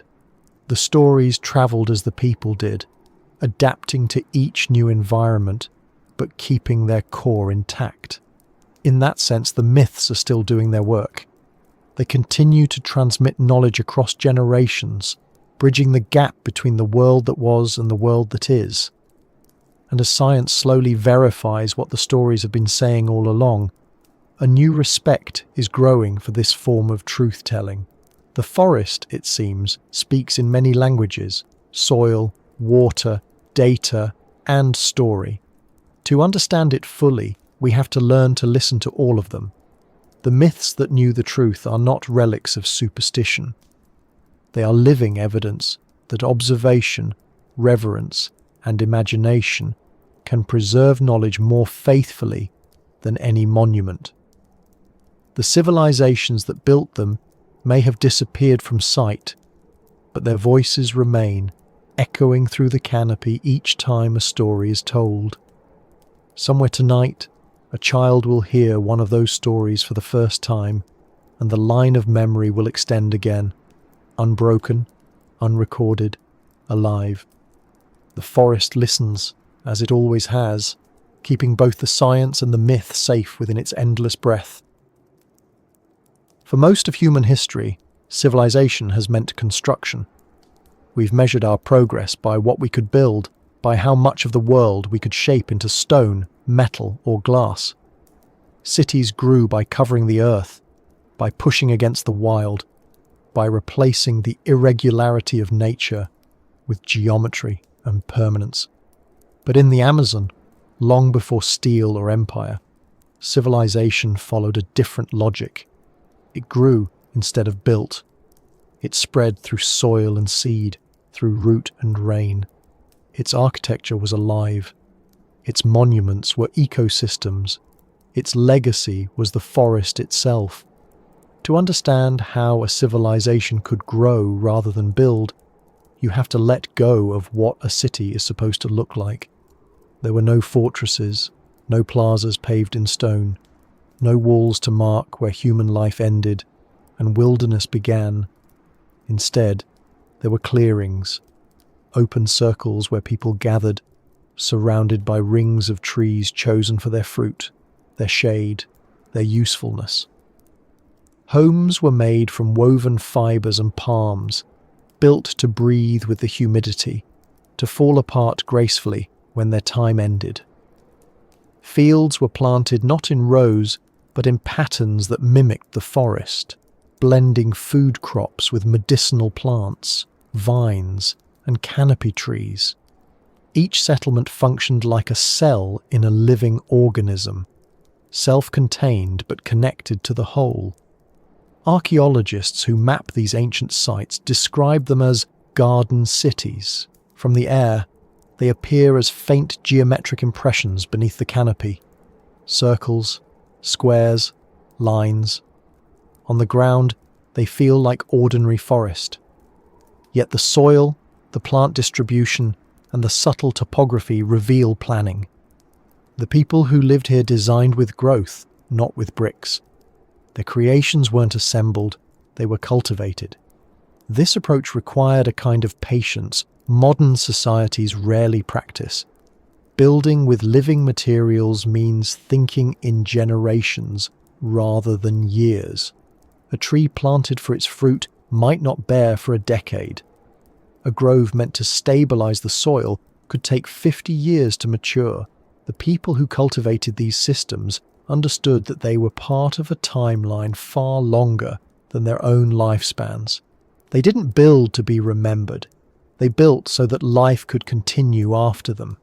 Civilization for them wasn't about monuments, it was about continuity. Evidence of this philosophy survives in the forest's composition today. Studies show that a significant percentage of tree species across the Amazon, especially those producing edible or useful fruits, occur in higher densities near ancient habitation sites. This pattern isn't random, it reflects human selection. People encouraged the species they relied on most, planting and protecting them over centuries. The result is a forest that looks natural, but is, in many regions, an inherited design. When ecologists map these distributions, they find echoes of ancient settlements stretching for hundreds of kilometers. The civilization that grew instead of built didn't leave ruins. It left abundance. It's difficult to imagine what daily life in such a place felt like, because it didn't conform to our urban experience. There were no hard boundaries between domestic and wild spaces. The forest itself was home, and the home was part of the forest. The sounds of insects and water were constant, the rhythm of the day guided by light filtering through leaves rather than by walls or clocks. Work and environment were inseparable. Farming didn't mean clearing land, it meant tending it, maintaining the delicate balance between use and renewal. Even the act of walking through the forest was agricultural. Every path passed through plants that had been shaped by human hands generations before. In this world, permanence came not from construction but from regeneration. Each structure was temporary, but the system that sustained it was eternal. When a house decayed, its remains fed the soil that grew the next. When a garden was abandoned, it seeded the forest with diversity. Nothing was wasted and nothing was final. The civilization grew because it never stopped participating in the cycle that surrounded it. It didn't fight entropy, it used it. Modern ecology offers terms that describe this philosophy: permaculture, regenerative design, circular systems. But the people of the Amazon practiced these principles long before they were named. They didn't frame them as ideology, they were simply common sense. When every resource you use must come from the world immediately around you, sustainability isn't a choice, it's survival. What's extraordinary is how far they took that understanding. They turned survival into stability, and stability into culture. One of the most revealing signs of this living civilization is the way it shaped biodiversity. Where human populations were densest thousands of years ago, species richness today is often higher, not lower. The forest remains healthier in places where people once lived, suggesting that human cultivation enhanced rather than degraded the ecosystem. This discovery contradicts centuries of assumption that human presence and environmental balance are mutually exclusive. In the Amazon, they were the same thing. The civilization grew by helping other life grow. It's hard not to feel a kind of awe at that realization. We're used to thinking of cities as parasites, systems that extract resources from their surroundings to feed themselves. But the Amazonian model shows that a city can function as an organ within a larger organism, supporting and being supported by the whole. The settlements didn't dominate the landscape, they modulated it. The fields and forests were designed to feed each other, not compete. Even the waste from daily life, ash, food scraps, broken pottery, was used to enrich the soil, closing the loop between consumption and renewal. The success of such a system depended on restraint as much as invention. Growth had to be measured, not exponential. Expansion was limited by the capacity of the land to regenerate. Population centers shifted with the environment, following fertility and rainfall, rather than attempting to fix themselves permanently. This mobility prevented collapse. When one area reached saturation, people moved, leaving behind soil and forest richer than before.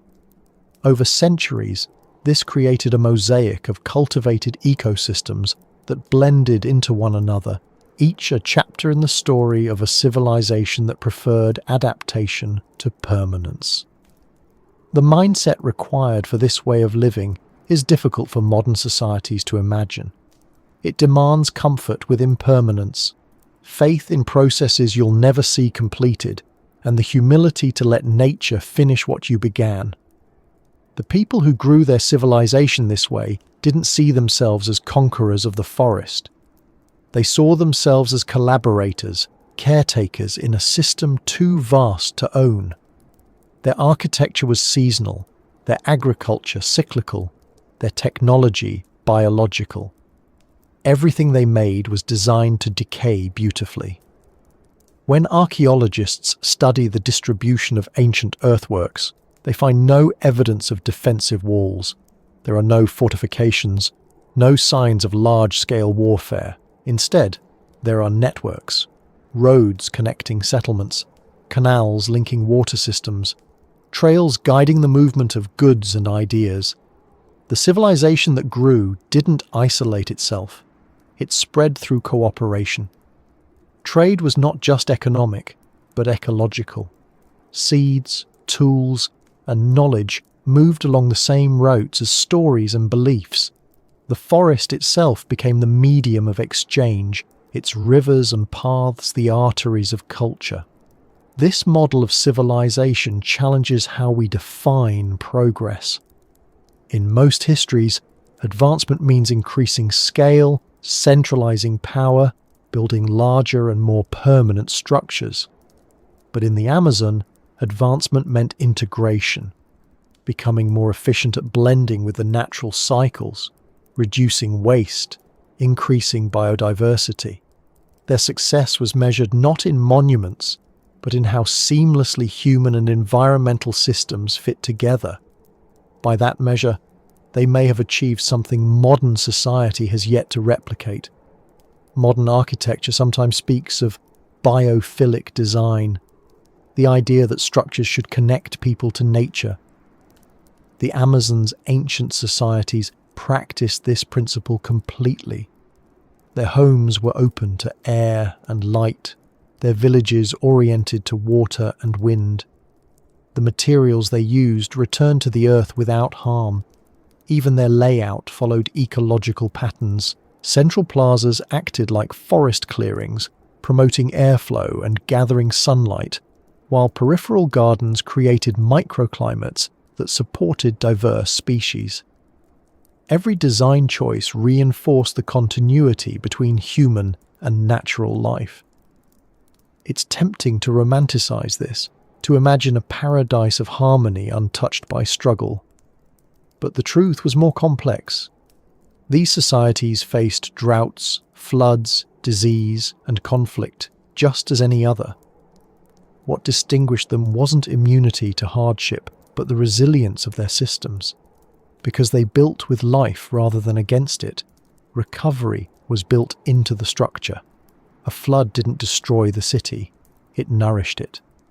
Fire didn't end a community, it prepared the soil for renewal.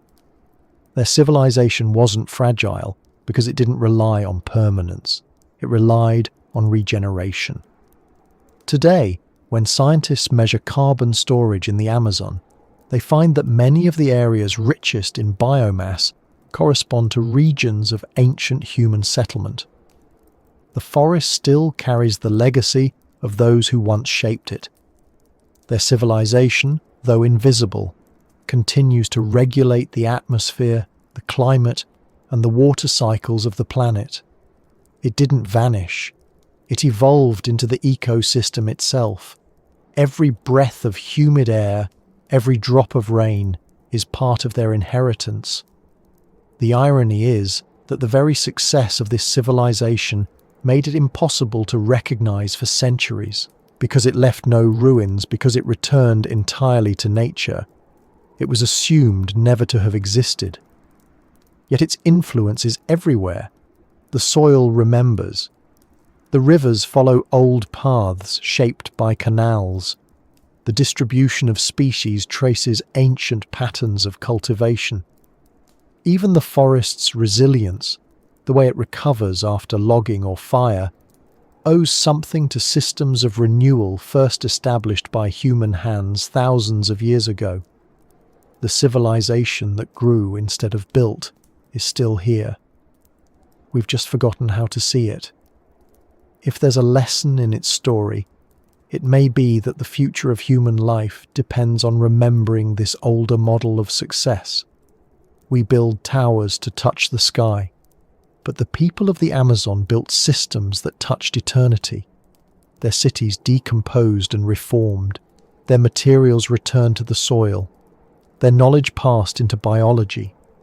In an age of climate anxiety, that might be the truest form of sustainability ever achieved. A civilization that doesn't fear decay because it knows how to turn decay into growth. You can still feel traces of that philosophy walking through the forest today. The air hums with continuity. The ground beneath your feet is the product of countless generations of tending, composting, and care. The trees around you may be the descendants of gardens planted by hands long vanished. Every fruit, every vine, every patch of black soil is part of a living design that began before recorded time and never stopped working. The people who made it are gone, but their civilization never collapsed. It grew until it became the forest itself, invisible but enduring, a world built of life that still builds itself anew every day. In the Amazon, everything is alive because of two elements that seem to oppose each other: water and fire. One falls from the sky, endless and soft, shaping the world through persistence. The other rises from the earth, brief and fierce, shaping it through transformation. The people who lived here long before written history learned that survival depended not on choosing between them, but on understanding how to let them work together. They learned to remember both, to guide them instead of fearing them, to build with them instead of against them. Their civilization was sustained by the memory of water and fire. The Amazon is a place where water has many forms. It isn't just the river or the rain, it's mist, vapor, humidity, the constant exhalation of the forest itself. Each tree pulls moisture from the soil and releases it through millions of tiny pores in its leaves. The process, called transpiration, creates clouds that drift across the basin, carrying the forest's breath thousands of kilometers. This self-watering system is so vast that it generates its own weather. The people who lived within it didn't need to understand the physics to know that the forest made its own rain. They could feel it. They built their lives around the rhythm of that exchange. Rain dictated everything.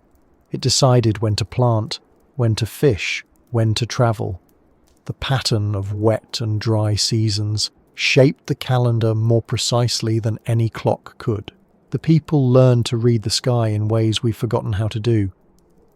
The texture of the clouds, the scent of the air before dawn, the sound of distant thunder, they all carried information.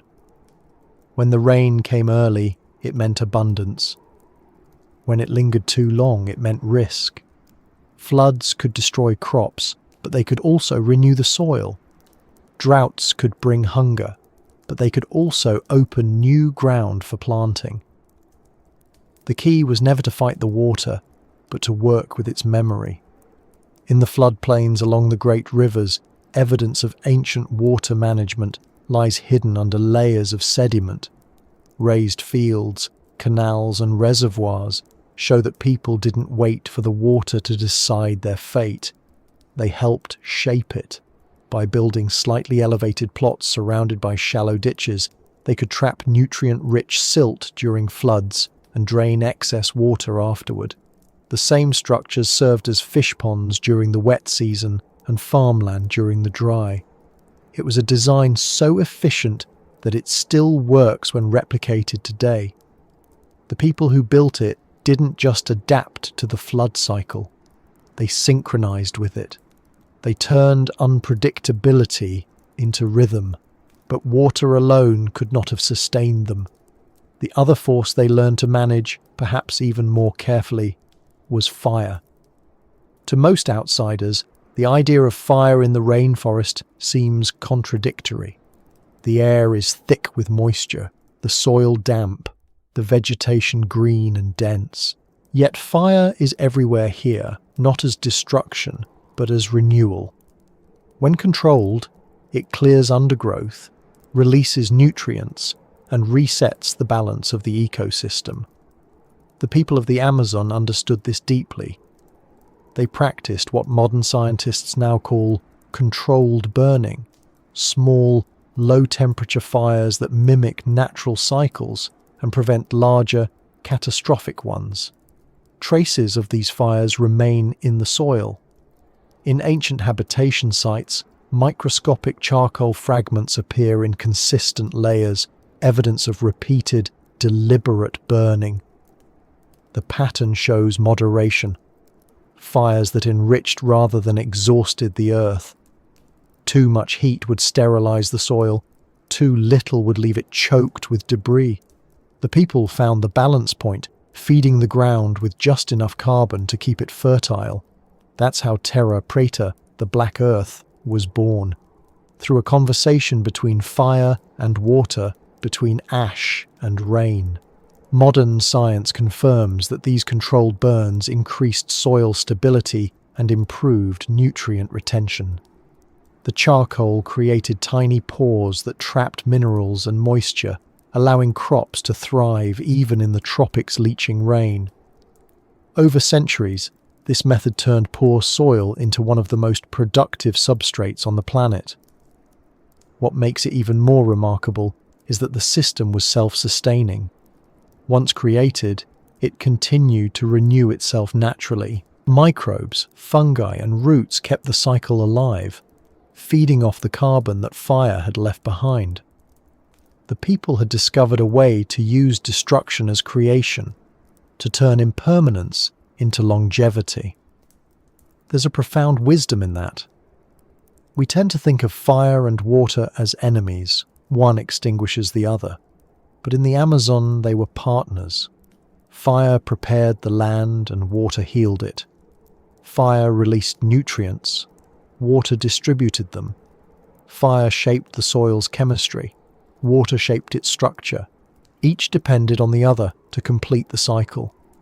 The people who lived within that balance must have seen it everywhere. In the way the forest regenerated after a storm, in how a burned patch of land returned greener than before, in the way charred wood became soil that held water better than any clay. Their understanding wasn't theoretical, it was empirical, earned through observation across generations. Many of their rituals reflected this duality. Ceremonies often involved both fire and water, the lighting of small flames beside rivers, the scattering of ashes into flowing streams.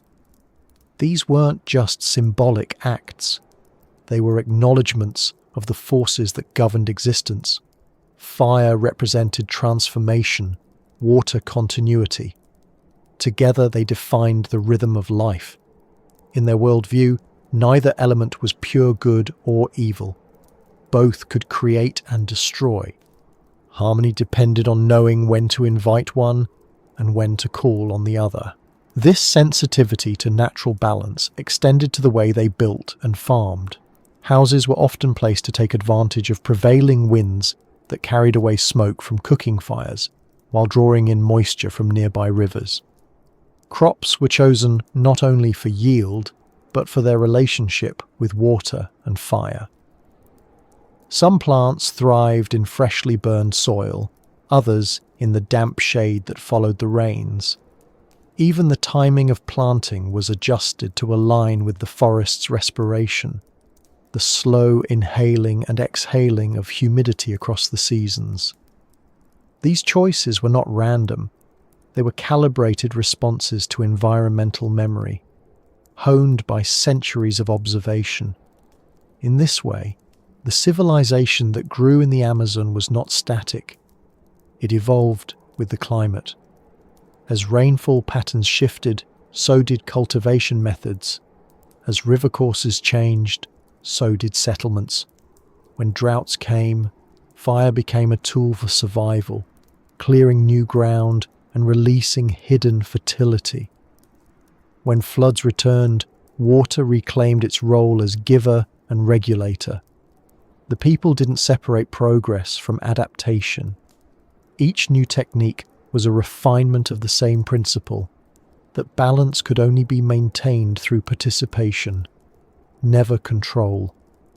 Today, as climate scientists study how the Amazon recycles its own rainfall, they find evidence that this ancient partnership between water and fire still shapes the ecosystem. The moisture generated by trees forms clouds that drift westward, feeding rivers that return the rain in an endless loop.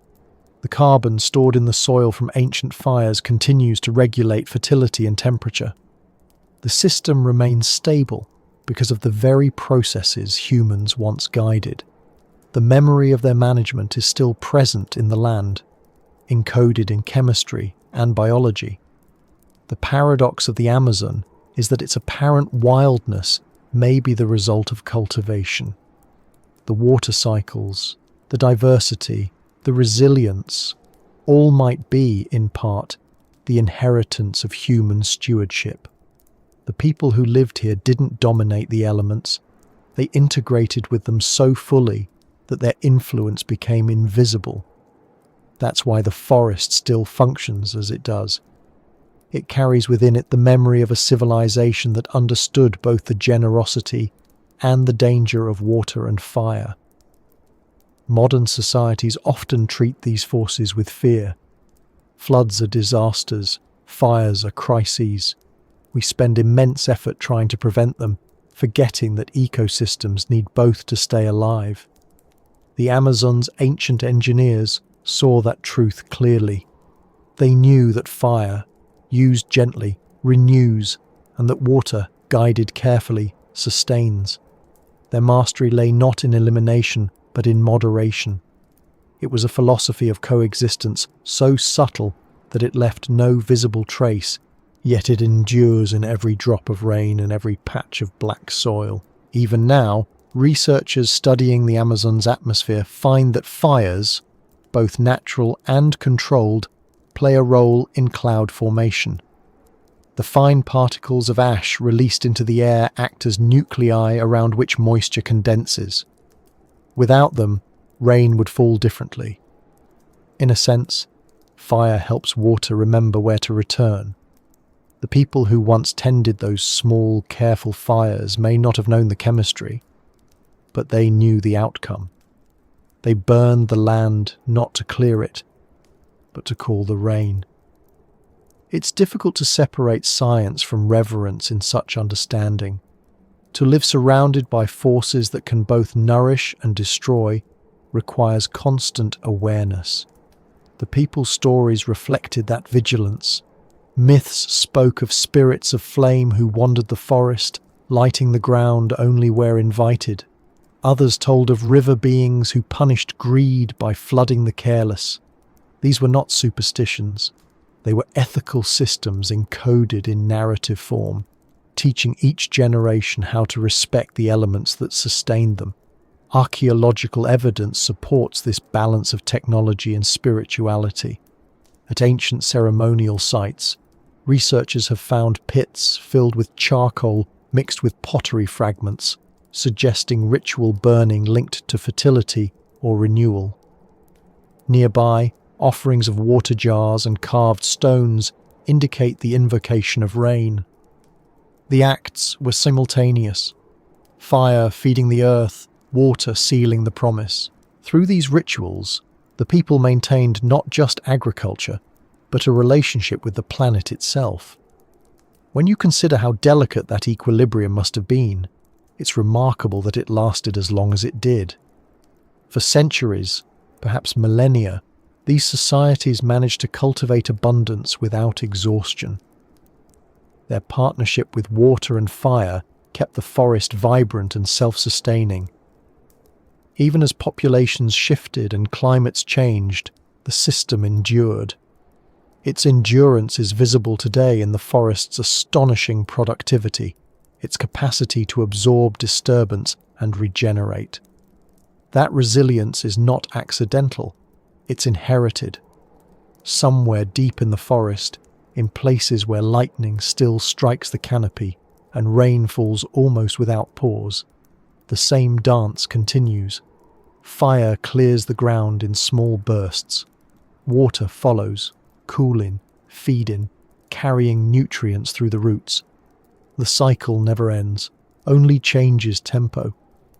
It's the same pattern that ancient hands once guided with care and understanding, a rhythm the forest learned and kept. Every spark and every drop is a heartbeat of that forgotten civilization.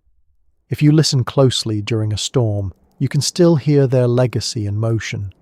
The thunder is the echo of controlled flame, the rain its answer.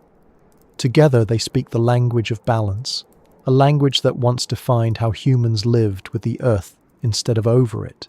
The memory of water and fire remains, not in monuments or ruins, but in the living pulse of the forest, repeating the lesson that life endures not by resisting change, but by remembering how to move with it. There is a library in the Amazon, though it has no shelves, no books, and no doors. It stands everywhere and nowhere at once. Its volumes are written not in ink, but in DNA, stored in the seeds, leaves, and roots of the forest itself. The trees are the archives, the soil the scribe, and the wind the librarian, turning invisible pages every time it passes through the canopy. The knowledge stored here is older than history, deeper than language, and still being read, though we have only begun to understand its alphabet. For centuries, people assumed the Amazon was a wilderness, a green void that existed without human influence, vast and timeless. But what science has slowly revealed is that the forest is, in part, a record. Every species composition, every clustering of fruit trees, every fertile patch of soil holds the memory of interaction between humans and the land. The genetic patterns inside the plants tell stories of selection, cultivation, and care. This is the Green Library, the place where an ancient civilization stored its knowledge not in monuments, but in life itself.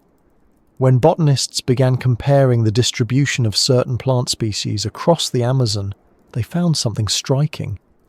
Many of the most useful trees, those providing food, medicine, or durable wood, appear in unnaturally high concentrations near old habitation sites.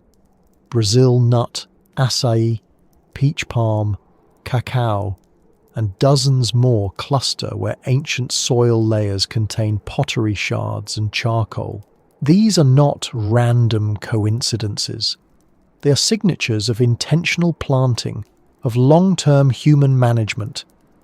The people who lived here centuries ago shaped the genetic landscape of the forest, guiding its evolution without leaving a visible trace of their presence. Each of these plants carries the legacy of selection. Over generations, people chose individuals that bore sweeter fruit, stronger wood, or more resilient seeds. Those choices, repeated across centuries, altered the species themselves. DNA analysis shows that many of these trees bear the marks of domestication, similar to those of crops elsewhere in the world. The Amazon, it turns out, was not just a natural wonder. It was an experimental field, a living library of genetic innovation. Its catalogue includes thousands of varieties, many now unknown to science, each one a page from the story of human partnership with nature. The forest's diversity, which seems spontaneous, is in many ways curated. The pattern of which plants grow where and in what combinations reveals an underlying design. Forest gardens established by ancient communities didn't vanish when those communities moved or changed. They kept growing, reseeding, and evolving, carrying forward the memory of cultivation long after the cultivators were gone. In this sense, the forest became self-perpetuating knowledge, a system that recorded, remembered, and refined itself through biology. Every new generation of plants preserved the wisdom of the last, encoded not in words but in genes. Modern scientists are only beginning to decode this biological memory. Genetic sequencing of Amazonian crops has revealed lineages that diverged thousands of years ago, evidence of sustained human management across vast regions. Some of these genetic lines exist nowhere else on Earth, surviving only in small pockets of the forest. Others have been lost entirely, their potential extinguished before being understood. But what remains is astonishing enough. A genomic record of ancient science, a body of work as complex and deliberate as any human literature. This discovery reframes what civilization means. The people who lived here didn't just adapt to the forest, they collaborated with it at the molecular level. Their work wasn't architecture, but selection, not construction, but cultivation. They edited the landscape gently, adjusting species composition to meet their needs while enhancing the forest's overall resilience. In doing so, they left behind a form of knowledge that doesn't erode or crumble. It grows. If you could walk through this green library with the ability to read its language, you would see patterns everywhere. The distribution of cassava varieties tells the story of trade between distant communities. The genetic diversity of cacao reveals routes of cultural exchange stretching from the Andes to the lowlands. The structure of palm forests mirrors human settlement patterns from centuries ago. Even the shapes of leaves and the flavors of fruits carry information, each variation a footnote in the record of coevolution. Among indigenous communities today, many of these plants are still part of daily life, their uses preserved through oral tradition.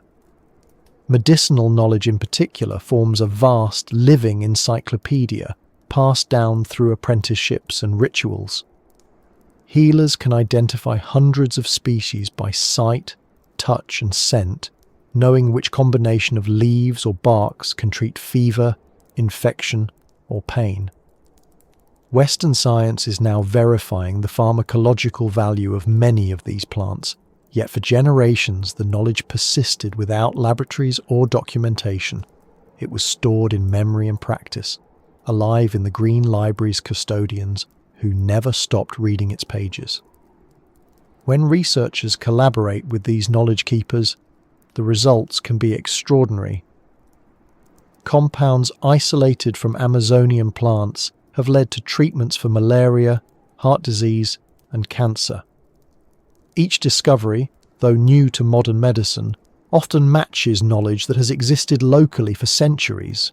The forest's intelligence isn't just ecological, it's medicinal, nutritional, structural. It holds blueprints for survival at every scale, and those blueprints were once organized, cultivated, and refined by the people who lived in harmony with its logic.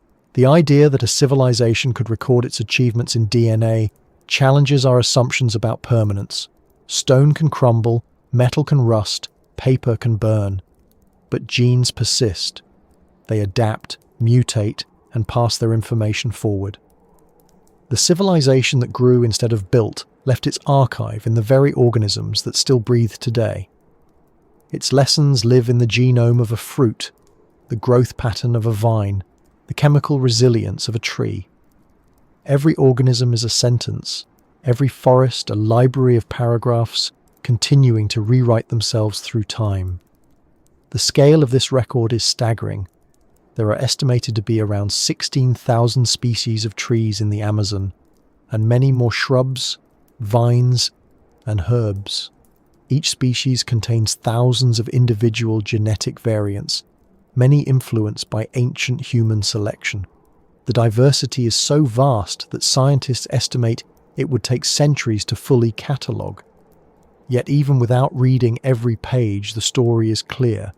humanity, and the forest co-authored a text that continues to evolve, one that has kept the planet's largest ecosystem stable for millennia. This kind of partnership is almost unimaginable in our current world, where human influence so often leads to depletion rather than abundance. But in the Amazon, the opposite was true. The more people interacted with the land, the richer it became. The cultivation increased biodiversity, not reduced it. The library grew larger with every generation of readers. That's the quiet genius of the system. They built knowledge into the living structure of the world, ensuring it could never be lost so long as life continued. It's difficult not to feel a sense of reverence for this invisible architecture of memory. When you touch the bark of a tree that once grew in a garden 1,000 years old, you're touching a story. When you eat a fruit whose sweetness was shaped by the hands of forgotten farmers, you're tasting history. The forest holds these stories without effort. It doesn't separate the ancient from the new. It just keeps reading, adding new chapters with every season. What makes this living archive even more remarkable is its interconnectivity. The genetic knowledge stored in plants doesn't exist in isolation. It interacts continuously with the microbial life of the soil, the insects that pollinate, the animals that disperse seeds. Each relationship is a cross-reference, linking one page of the library to another. The forest's complexity isn't random. It's an information system built on interdependence. The more connections there are, the stronger the system becomes. That's why the Amazon resists collapse, even under stress. Its structure is redundancy and renewal combined. Modern attempts to map this web of relationships, using DNA barcoding and ecological modeling, reveal patterns that mimic neural networks. The forest functions like a distributed brain, with information flowing through countless channels of genetic and ecological exchange. It learns, adapts, and repairs itself. The people who lived within it understood that intelligence intuitively. Their agricultural methods didn't fight the system. They participated in its cognition. Each act of cultivation was a conversation with the forest's living mind. There are still moments when this conversation can be felt directly. Farmers in the upper Xingu speak of listening to the soil. They describe how the scent changes when it's ready for planting, how the sound of the rain tells them whether the land is hungry or full. It's an embodied knowledge, one that modern science might translate into data but never replace. It's a way of reading the green library without needing instruments, through touch, smell, and observation.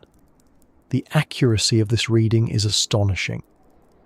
Studies show that traditional farmers predict soil fertility and rainfall with precision equal to that of satellite models, guided entirely by sensory cues inherited from generations of practice. In the modern era, much of this library is at risk of being erased. Deforestation doesn't just destroy trees, it burns pages of knowledge that can never be rewritten. Each lost species is a forgotten word.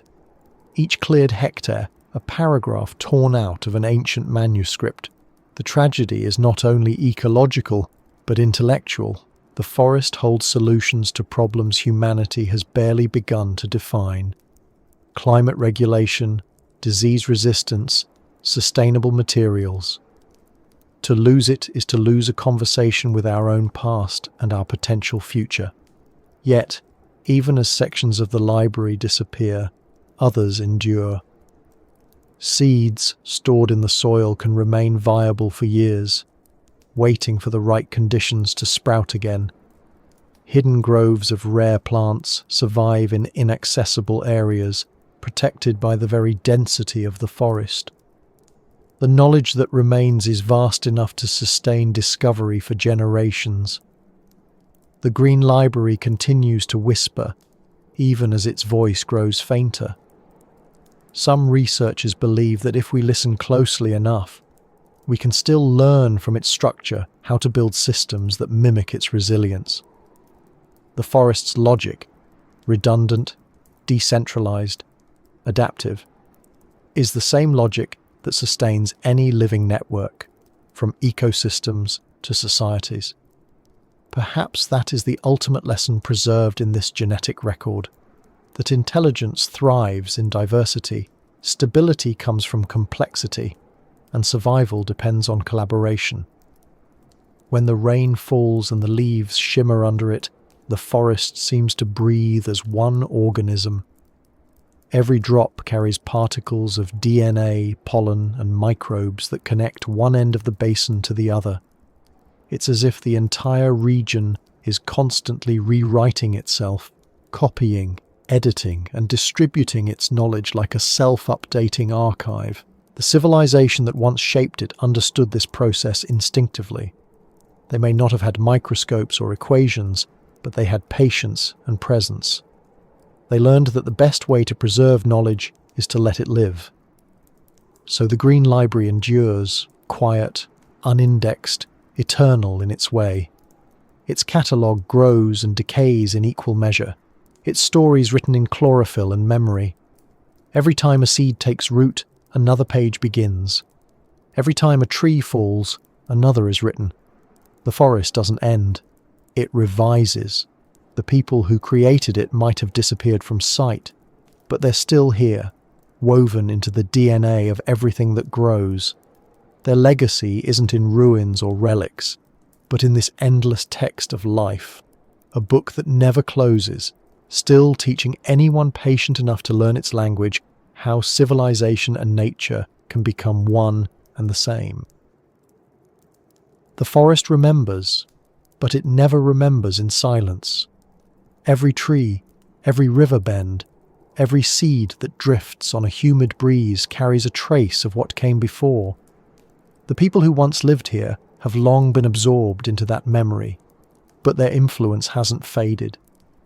It lingers quietly, guiding the balance of water and soil, the chemistry of life itself.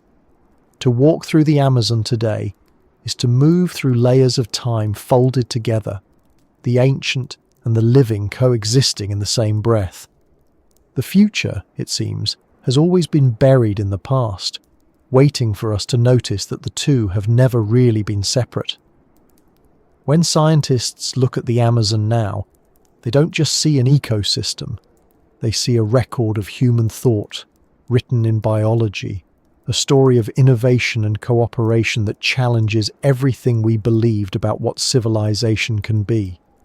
The forest that once hid its people has begun to reveal that they were not erased at all. They simply shifted form, merging their existence with the landscape they nurtured. It's strange to think that the technologies of our future might depend on understanding this ancient synthesis, that the solutions to the problems we've created in a mechanized age could lie buried in the methods of a world that grew, decayed, and grew again without ever losing balance.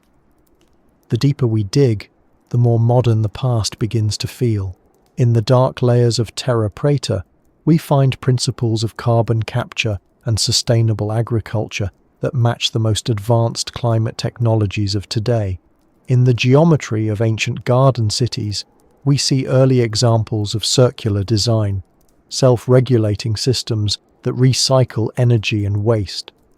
In the organization of forest gardens, we see the origins of permaculture. These discoveries suggest that the people who lived here thousands of years ago were not primitive survivors of a harsh environment, but engineers of a sustainable world. Their methods didn't rely on machines or fossil fuel, yet they achieved productivity and resilience that modern systems still struggle to match. It's difficult to grasp how sophisticated that balance was. To create soil that remains fertile for centuries requires understanding chemistry, time, and patience.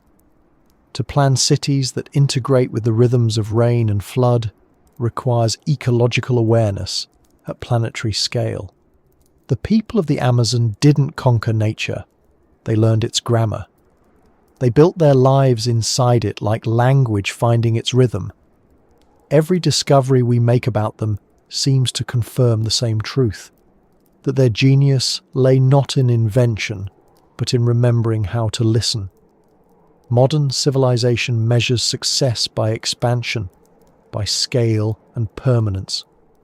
But the forest teaches that endurance often comes from restraint. The people who thrived here expanded only as far as the ecosystem allowed. When the balance shifted, they moved. They adjusted rather than resisted. Their technology was humility. Their legacy is proof that progress can exist without dominance, that the highest form of sophistication may be the ability to disappear without loss.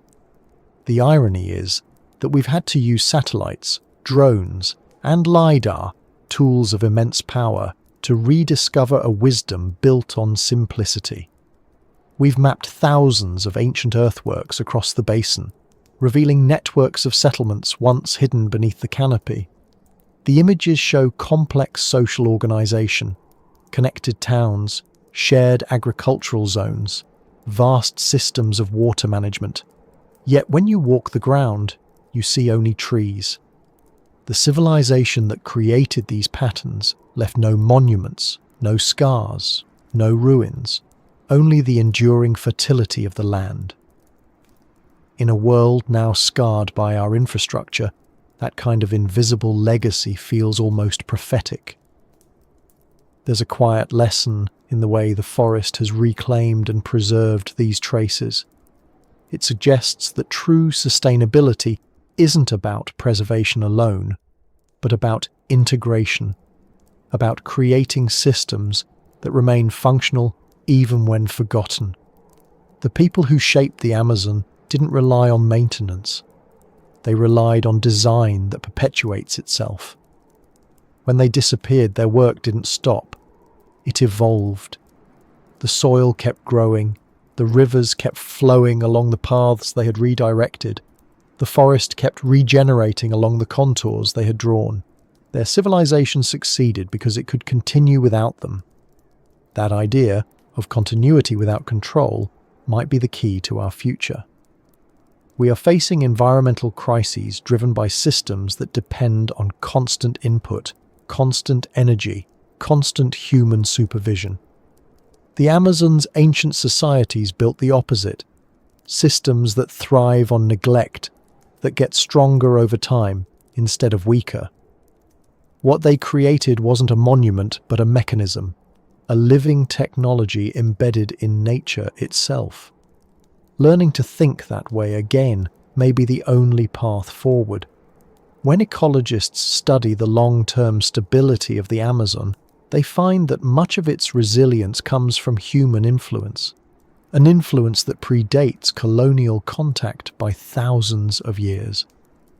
Biodiversity flourishes where ancient people once lived. Soils retain nutrients where they once farmed. Rivers flow predictably along paths shaped by their hydrological engineering. The balance we now describe as natural may actually be cultural in origin. That realization turns our assumptions upside down. It suggests that human presence doesn't have to mean destruction. It can mean stability. It can mean care. Perhaps the most remarkable thing about this discovery is how late it arrived. For centuries, the Amazon was seen as a place untouched by civilization, a green void outside history. That belief wasn't just scientific, it was ideological. It supported the narrative that civilization and wilderness were opposites, that progress meant transformation. But the forest's quiet endurance is rewriting that story.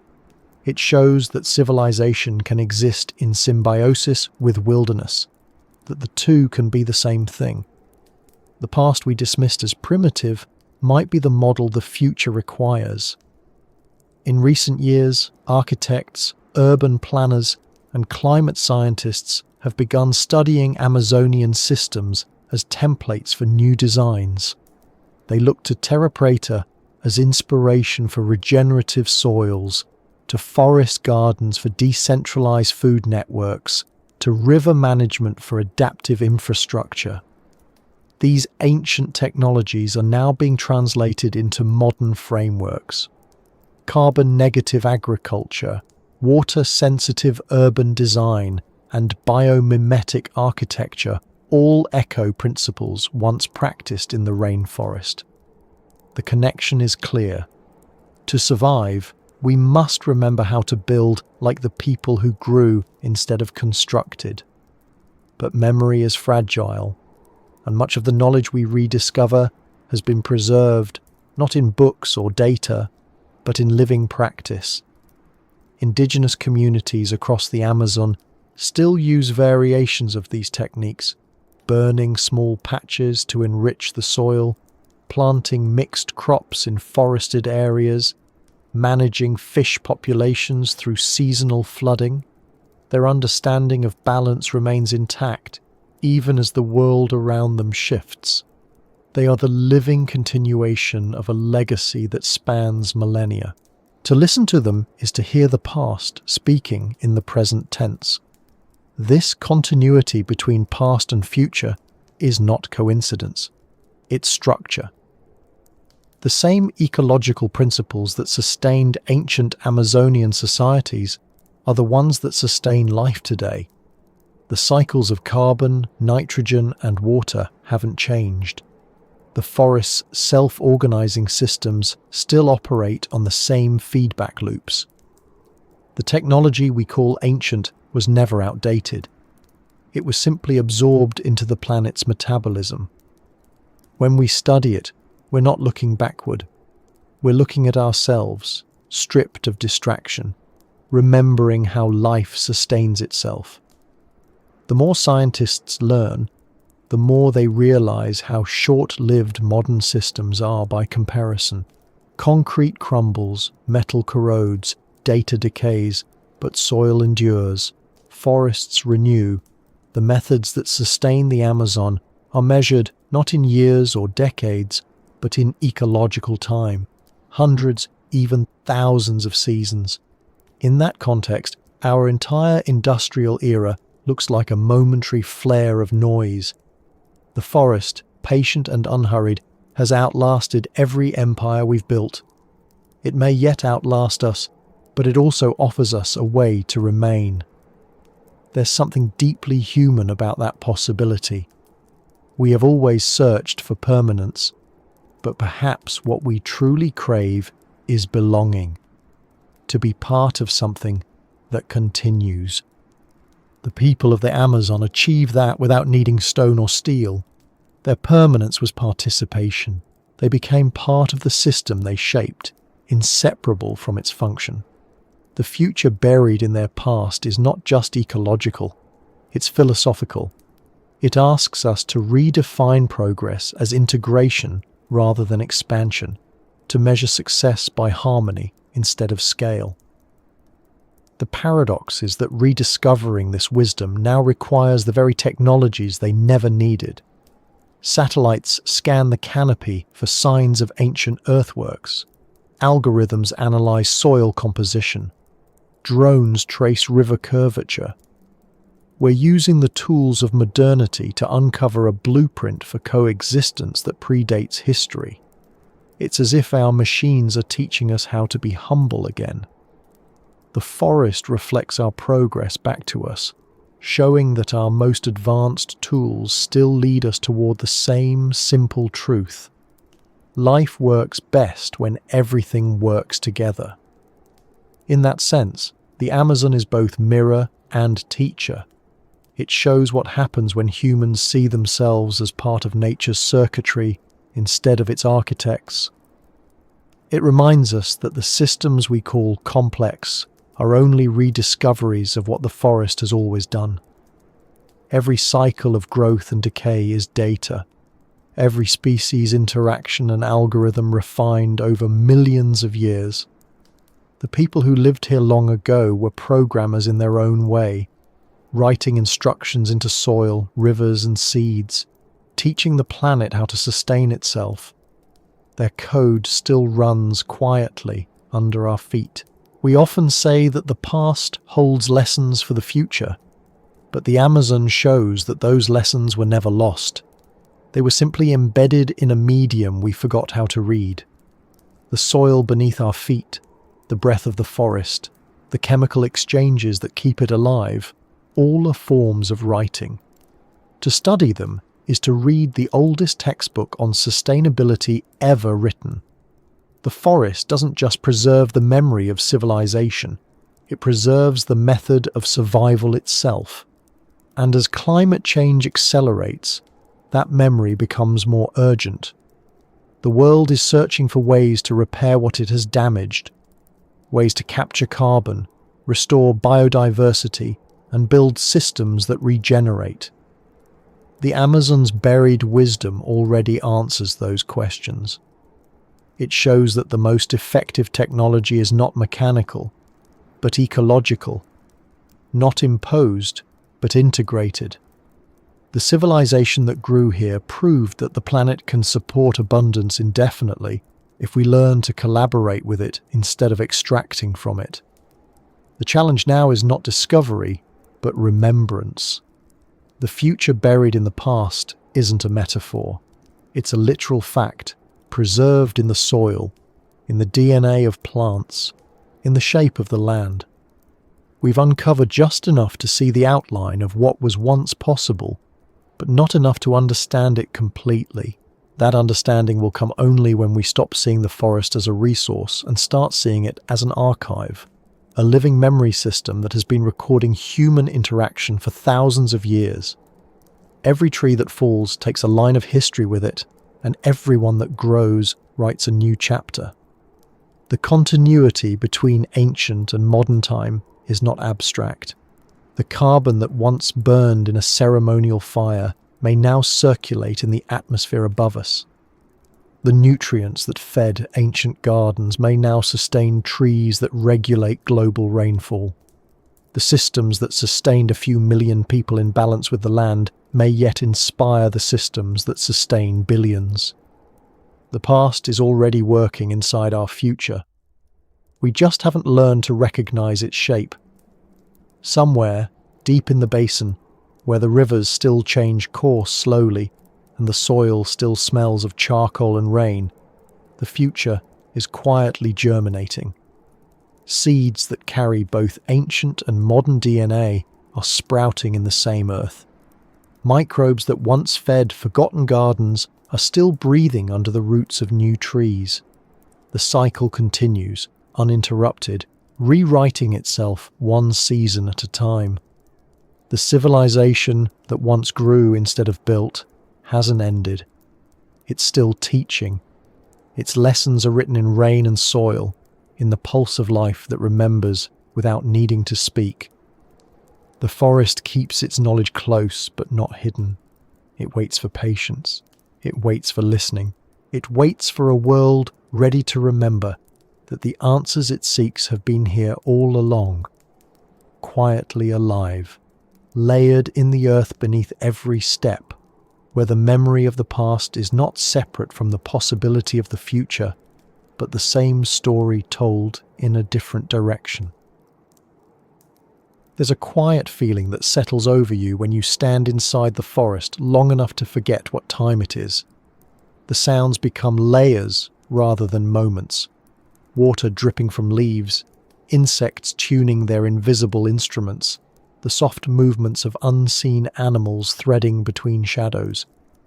At first it feels as if you're alone, but the longer you listen, the more that illusion fades.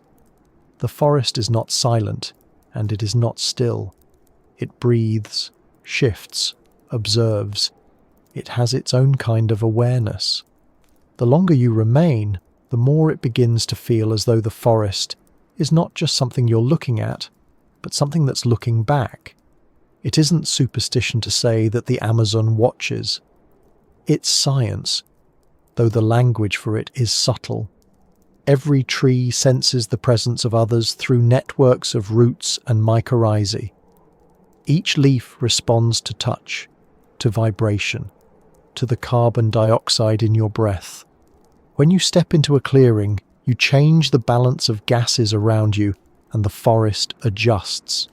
When you speak, the sound waves ripple through layers of humidity and leaf tissue, triggering imperceptible reactions.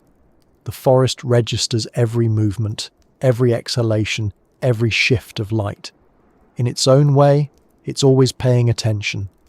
The idea that nature might be aware used to belong to myth. Now it belongs to ecology. Plants send chemical signals when injured, warning their neighbors. Trees in drought share water through root networks. Fungi transfer nutrients from strong individuals to weak ones. The system behaves as if it recognizes need and response, stress and recovery. If you measure awareness not by thought, but by connection, then the forest may be more aware than any single creature within it. Its consciousness isn't personal. It's distributed. It exists everywhere and nowhere at once, like weather or memory. The people who lived here before us seem to understand that instinctively. Their stories describe the forest not as a backdrop, but as a participant in human life. Trees had spirits, rivers had voices, animals were messengers. This wasn't mysticism, it was experience translated into story. They lived close enough to the land to see how everything responded to everything else, how the forest anticipated rain, how it healed after fire, how it reorganized itself after a storm. They didn't invent the idea that the forest watched them. They noticed that it did. Modern science confirms what their intuition already knew. The canopy regulates temperature by opening and closing millions of tiny pores. The collective breathing of the trees moderates the entire region's climate. The forest tracks the sun with precision, orienting leaves to capture light without overheating. It senses wind direction, moisture, and even the movement of clouds. The Amazon operates with feedback loops so intricate that they resemble nervous systems. When the forest loses trees, its microclimate shifts, affecting rainfall hundreds of kilometers away. When it gains biomass, it cools the air and summons more rain. Every part reacts to the whole. It is not a passive collection of plants. It is an active, self-correcting organism that has learned, through eons of evolution and centuries of human partnership, how to sustain itself. The civilizations that once lived within it became part of that feedback system. Their fires added carbon to the soil, which in turn stabilized nutrients and improved fertility. Their gardens introduced diversity, increasing the resilience of ecosystems. Their presence wasn't an intrusion. It was a signal the forest adapted to and integrated. Even after they disappeared, the system continued to respond as if they were still there. The soil remains richer where they once farmed, the vegetation more varied where they once walked. The forest remembers the rhythm of their existence, adjusting still to patterns long past. In a way, the Amazon continues to include them in its network. They became part of its awareness. When you think about awareness in this distributed sense, it changes what observation means. The forest is not something outside of us that we study. It's something that studies back, though not through eyes or intention. It notices in the way systems notice, through shifts in equilibrium, through chemical and biological conversation. It doesn't think, but it responds. And that responsiveness is a kind of knowing. It's the same knowing that allowed it to survive floods and droughts, to adapt to fire and ice ages, to absorb the imprint of countless species and still remain whole. When scientists measure gas exchange in the forest canopy, they find that it operates with remarkable precision. Trees coordinate the release of water vapor so evenly that they create invisible rivers of moisture flowing through the air. These aerial currents carry the forest's breath across the continent, feeding rain to distant regions. The forest, in a literal sense, generates weather. Its perception extends far beyond its boundaries, influencing oceans, mountains, and even the global climate. When you look at satellite imagery, you can see its pulse, a massive green lung exhaling clouds, then inhaling sunlight again. This is awareness on a planetary scale. The people who once lived here may not have had instruments to measure this, but they saw the effects. They built their rituals around the seasons of the forest's breath. They timed their plantings with the rise of humidity, their ceremonies with the first rumble of thunder. They spoke to the forest not to worship it, but to synchronize with it. Their civilization endured because they lived inside its attention rather than trying to stand outside it. They recognized that the forest doesn't belong to anyone. It belongs to itself, and everyone within it belongs to its balance. In our modern world, the idea of being watched carries unease. We think of surveillance, of control, of systems that observe to judge or manipulate. The forest's gaze isn't like that. It doesn't observe to dominate. It observes to adjust. Its awareness is maintenance, not mastery. When something changes, a clearing opens, a tree falls, a river shifts, the forest recalibrates. It absorbs the new condition and incorporates it into its pattern. In that sense, being seen by the forest is a kind of acceptance. It means you're part of its process. You can feel this if you sit quietly enough. The air around you begins to move differently. Insects emerge. Birds return. The sound of dripping water resumes.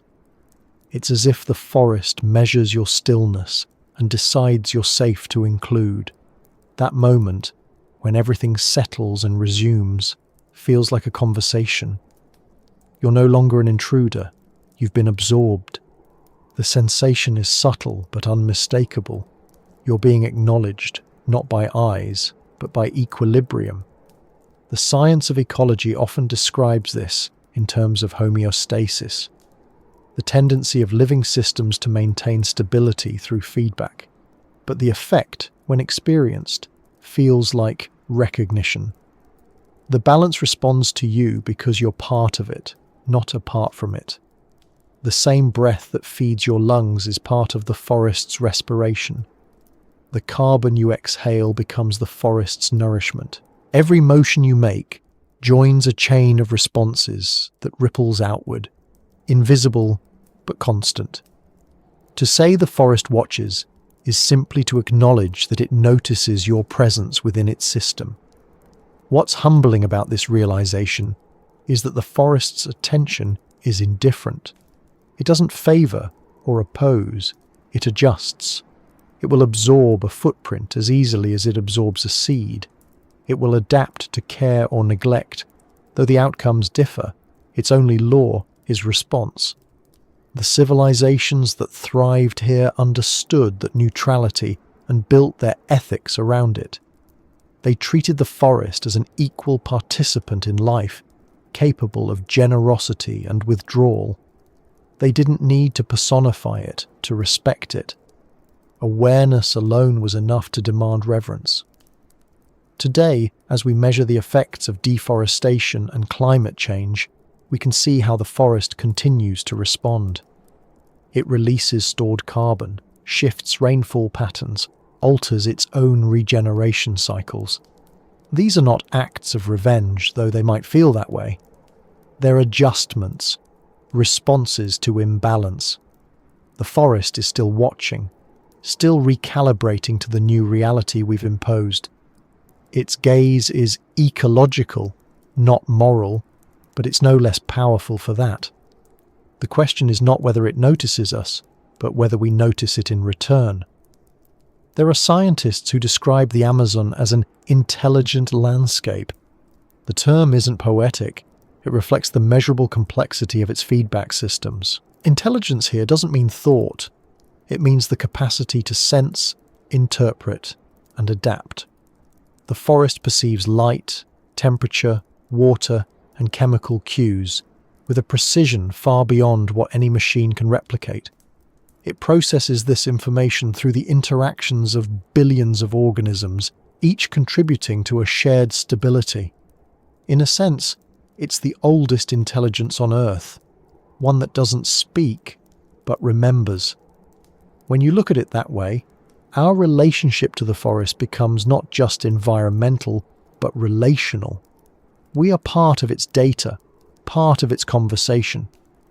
Every act of cultivation, every emission, every act of preservation is input. The forest watches not as an observer, but as a participant in a dialogue we've been having for thousands of years, whether we realize it or not. Its responses, floods, growth, drought, renewal, are its side of that dialogue. To live sustainably is to learn how to listen to its answers. In some indigenous traditions, people still greet the forest before entering. They offer a word, a sound, or a gesture to announce their presence. It's a simple exchange, an acknowledgement of reciprocity. The science behind it may be complex, but the understanding is straightforward. If the forest notices you, you should notice it back. That awareness maintains the relationship. It's what kept civilizations alive here for so long. They didn't forget they were being watched, not by a deity, but by the living system that sustained them. The more we study the forest, the clearer it becomes that observation itself changes outcomes. A tree measured for research responds differently to disturbance. Soil disturbed by sampling alters its microbial composition. Even the act of studying the forest becomes part of its behavior. There's no such thing as detached observation here. Every measurement is participation. Every gaze leaves a trace. The forest and the observer are entangled in the same network of cause and effect. It's impossible to stand outside it. Maybe that's what awareness truly means in this place. Not consciousness as thought, but consciousness as relationship. To be alive here is to be connected to everything else, to exist in constant feedback. The forest doesn't isolate beings, it integrates them. And if you listen long enough, you begin to understand that its watching isn't surveillance. It's presence. It's the ongoing act of being part of something vast enough to feel eternal, something that will continue long after every individual name has faded. At night, when the air cools and mist gathers near the ground, the forest's attention feels strongest. The sounds shift from daylight chatter to a deeper, slower rhythm. You can hear water moving through roots, the whisper of wind brushing over leaves, the low hum of life exchanging energy in the dark. It's easy to imagine that the forest sleeps, but it doesn't. It changes form. The watching continues, quieter, more inward. Somewhere high above, the trees are still exhaling moisture into the night, feeding clouds that will rain back down days later. The cycle continues, unbroken, endlessly observant. It's possible to stand there for hours and feel the strange comfort of that continuity. The forest doesn't need us, but it includes us. It notices our warmth, our breath, our footsteps, and adjusts, as it always has. The civilizations that once thrived here understood that inclusion as a kind of grace. They didn't seek to rule the forest or escape it. They lived within its gaze, aware of being part of its perception. That awareness shaped how they built, how they farmed, how they treated one another. It wasn't fear that guided them, but understanding, the knowledge that everything noticed affects everything else. That truth remains unchanged. Whether we realize it or not, we still live under the forest's gaze. Its cycles regulate our climate. Its oxygen fills our lungs. Its rainfall feeds our fields. It continues to watch and respond, even as we alter its body. And though much has been lost, the system endures, remembering the patterns of cooperation that once defined our relationship. Somewhere in its deep, slow awareness, those memories persist. The forest has seen civilizations rise and vanish, but it remembers the ones that listened. If you breathe slowly enough, you can almost feel that memory in the air.